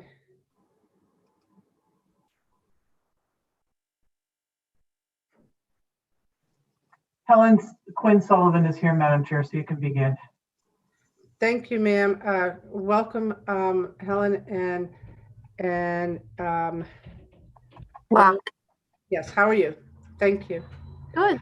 What we ask you to do is just introduce your staff, and then we will go right into questions. And at this point, go right ahead. Go right ahead. Thank you. Thank you very much. I'm Helen Sullivan, the administrator for the agency, and with me today is Locke Pho, our fiscal administrative manager. So thank you very much. Thank you. Are there any questions? I'm sure there are, so I'm just going to go right to Senator Austin. Thank you very much, Madam Chair. Helen, thank you very much for coming today. Appreciate it. Can you talk a little bit about the bill that has been sort of around over the last 3 years that we've been trying to get through on the teachers' retirement system to bring it up to current practice? Oh, absolutely. Thank you. You bet. About when I came on board in 2018, my predecessor and attorney were working on getting some legislation passed and some statutes updated. This was stemming from a 2014 audit that the agency had, in which our regulations are outdated. So the logical thing to do was to update the statutes, which would correct many of the regulations, which has been explained to me. The regs are much more difficult to change than the statutes themselves. We were doing really well last year. It was going along great. And then, of course, the pandemic hit, so it kind of took a back seat to it. Some things have changed this year because we didn't know what the circumstances would be. I'd explained to Senator Austin that we're going to do our package in pieces. So we have a small portion of it this year. We're going to go and try and get the whole thing through next year. But what we did this year was just basically some of our main touch points. They were a couple of definitions. There's some post-retirement. There's some disability, just some technical and clarification issues that we wanted to get to the forefront and get through. And then next year, we'd like to come in and get this project done all at once. It was very, very comprehensive. And we did spend quite some time with many members of the staff last year before the pandemic. Thank you very much, Helen, for that. I'm looking to see if any of our colleagues, hi, Representative Walker. I thought you might be leaving. No, I just. Okay, I'll turn it right back to you. Okay, thank you. So Helen, can you tell me, in your team, you have 27 full-time positions. Of those 27, how many are filled? We have 23 filled, and we have one more that we're going to be starting the interview process. It's a retirement examiner. We had 2 of our members retire in September from the benefits team. We had another benefit member get a promotion, which was great. And then we had a fiscal member also actually get a promotion. We filled 3 out of 4 of those. And again, we'll be filling the retirement examiner next week. We're almost at the end of screening those applicants. Okay. So we are approved for 27. We're doing okay. We're going to get the next person in at 24. Excellent. In the COVID dollars that we have, did you receive any COVID dollars or any supplement for federal dollars for your office? What we put in for our COVID funds was just the plexiglass for our office. We did submit that, correct? Mm-hmm. Yes. It was about, I think it was 25,000 in change. It was 24 something, almost 25,000. And that was just to put the plexiglass up for our office. Okay. Oh, that okay. And I have to make you laugh. Reading your bill and your changes and everything, I knew right then and there I couldn't ask very many questions because it took me a long time to read like the first 3 pages. So, yeah, I know we have to. It's hard to ask you questions because I'm still trying to understand. in some of the things that you've done, but I thank you for being so patient and being committed to working through this process and working through this, because we have to get this done, because it's been quite some time where it just seems to be lingering on. So I don't have any more questions. Senator Austin, you have any more? No, I'm all set. Representative McCarty. Oh, there we go. I was getting ready. You got a little ahead this time. Thank you so much, Madam Chair. And then if I just may ask quickly, so I know that the TRB has a base plan that they use, and just curious as to how often those plans are put out to look to see if the agency can save any additional funding with health provision plans. So just a curious question as to, do you go out periodically to look at those plans? Yeah. Can't see whom I'm speaking That's to. okay. My camera's not on for some reason. I don't know why. There we go. Because I missed it. Sorry about that, everybody. I'm usually the first one on the camera. They're always yelling at me in the office, turn your camera off. But yes, we go out to bid every 3 years, generally, for the contracts that we do. We're actually in the bidding process right now for, we are looking at Medicare Supplement, Medicare Advantage with drug, and then the standalone AGWIP program. With the changes that we made in 2018, as you can see, we saved about 30% in our OPEB liability on the Medicare Advantage, another 13% on our AGWIP in liability. And we are continuing to provide better service, more cost-effective programs, and better coverage for the retirees. So we did not do what the comptroller's office did when they did a total replacement. They all went to the Medicare Advantage program. Our board felt that our retirees really wanted to have the opportunity to stay on either a Medicare supplement or the base plan to do that buy-up. So we've worked very hard to make sure that our members have a choice when it comes to their healthcare options. Right, and I appreciate that very much. Thank you for that good work. Thank you. Thank you, Madam Chair. Our pleasure. Thank you. Are there any more questions for the team for the Teachers Retirement Board? Well, you answered that, or you stymied everybody, so they're all quiet. So thank you so much for coming, and I think I think this was a good wrap up for you. So thank you very much, and have a good afternoon. Thank you. Great. Thank you all very much. Have a great day. Thank you. Madam Administrator. Oh, sorry. That's okay. No, that's okay. I'm jumping the gun. Wrong administrator. Yeah, Susan. Yes, ma'am. Break my heart. How many do we have signed up? Oh, I was just fiddling with that sheet, so hold on a second. I can tell you exactly. Good news is we've had a couple of people drop off. Oh. So let me get to the, hold on, let me get to the. Come on, somebody guess first. 192. 192. Well, if you count the couple of panels that we have, panels? we're 197. Wow. And the panels are only 3 minutes, right? Yes, ma'am. Okay, so it's just 10 hours of testimony that we've got tonight. So that means we finish at 3 in the morning. So starting at 5 o'clock. So I really, really read my face. Everybody, it's a listening session. I do not want to see myself in the same clothes by the end of the session, okay? For tomorrow. So I beg of you, listen intently, read the testimonies that you get. You have questions, you can follow up with the people on the testimonies, please, because we still have work tomorrow to do.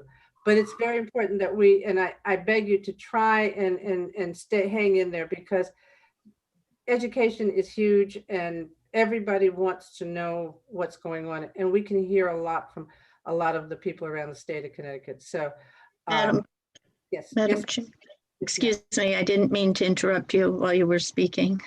Oh, yes, you did. Go ahead. I'm just curious as to why is it to accommodate the testifiers that we're meeting at 5? I just a general question as to why we're actually meeting, why we're starting at 5. Well, first of all, we're supposed to be finished with our agencies at 4, and we figured people might have to go to the bathroom or get something to eat in between. So we gave you a little bit of time to do that. I realize that, but we wanted to give you the opportunity to get up and stretch and move at least for an hour. So that's the reason why we're starting at 5. We could have started at 4:30, but that might have been a little rough. And that's just an hour. So. No, we appreciate that. No, and I appreciate that answer for the hour today, but my question was really why, and there's probably a reason, but in most of the committees, we start at 9 in the morning or 10 in the morning, and just wondered why we start the public hearing so late in the day. I'll hang in there, but I just.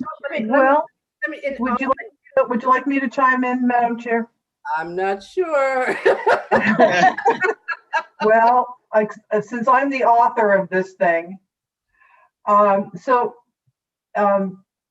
those of you who are veteran members of the Appropriations Committee, you will remember that if we were in the building, we have agencies during the day, and then we have the public hearing at night. This year has been an exception in that we scheduled the Human Services and Health Subcommittee public hearings during the day. I will be perfectly honest with you, I did not anticipate 200 people for this hearing, number one. And number two, given the fact that we've had to reschedule this subcommittee several times, we are running out of time to have scheduled a separate day for the public hearing because now we are into the work sessions. So my apologies that we're starting this thing at 5 o'clock. If I had my crystal ball was not as foggy as apparently it was, and if we had the flexibility to have scheduled a separate day just for the public portion, I would have done that. So. Yeah.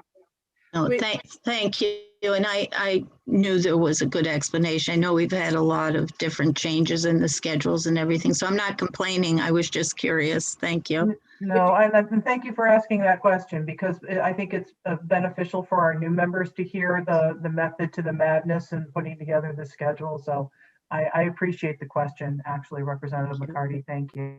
If you look at if the original schedule, it was supposed to be on March 1st. And we had sessions in there, and we had other things happening. So there was it was very difficult for Madam Administrator to try and do this. So this was a year from hell on scheduling for us, and I thank all of you for really hanging in there. So I want everybody get up and stretch and everything, and see you back at 5 o'clock. Thank you. Spend your hour outside at 60 degrees. Yeah, it's beautiful. Oh, gorgeous out. Bye, guys. Thanks, Lauren.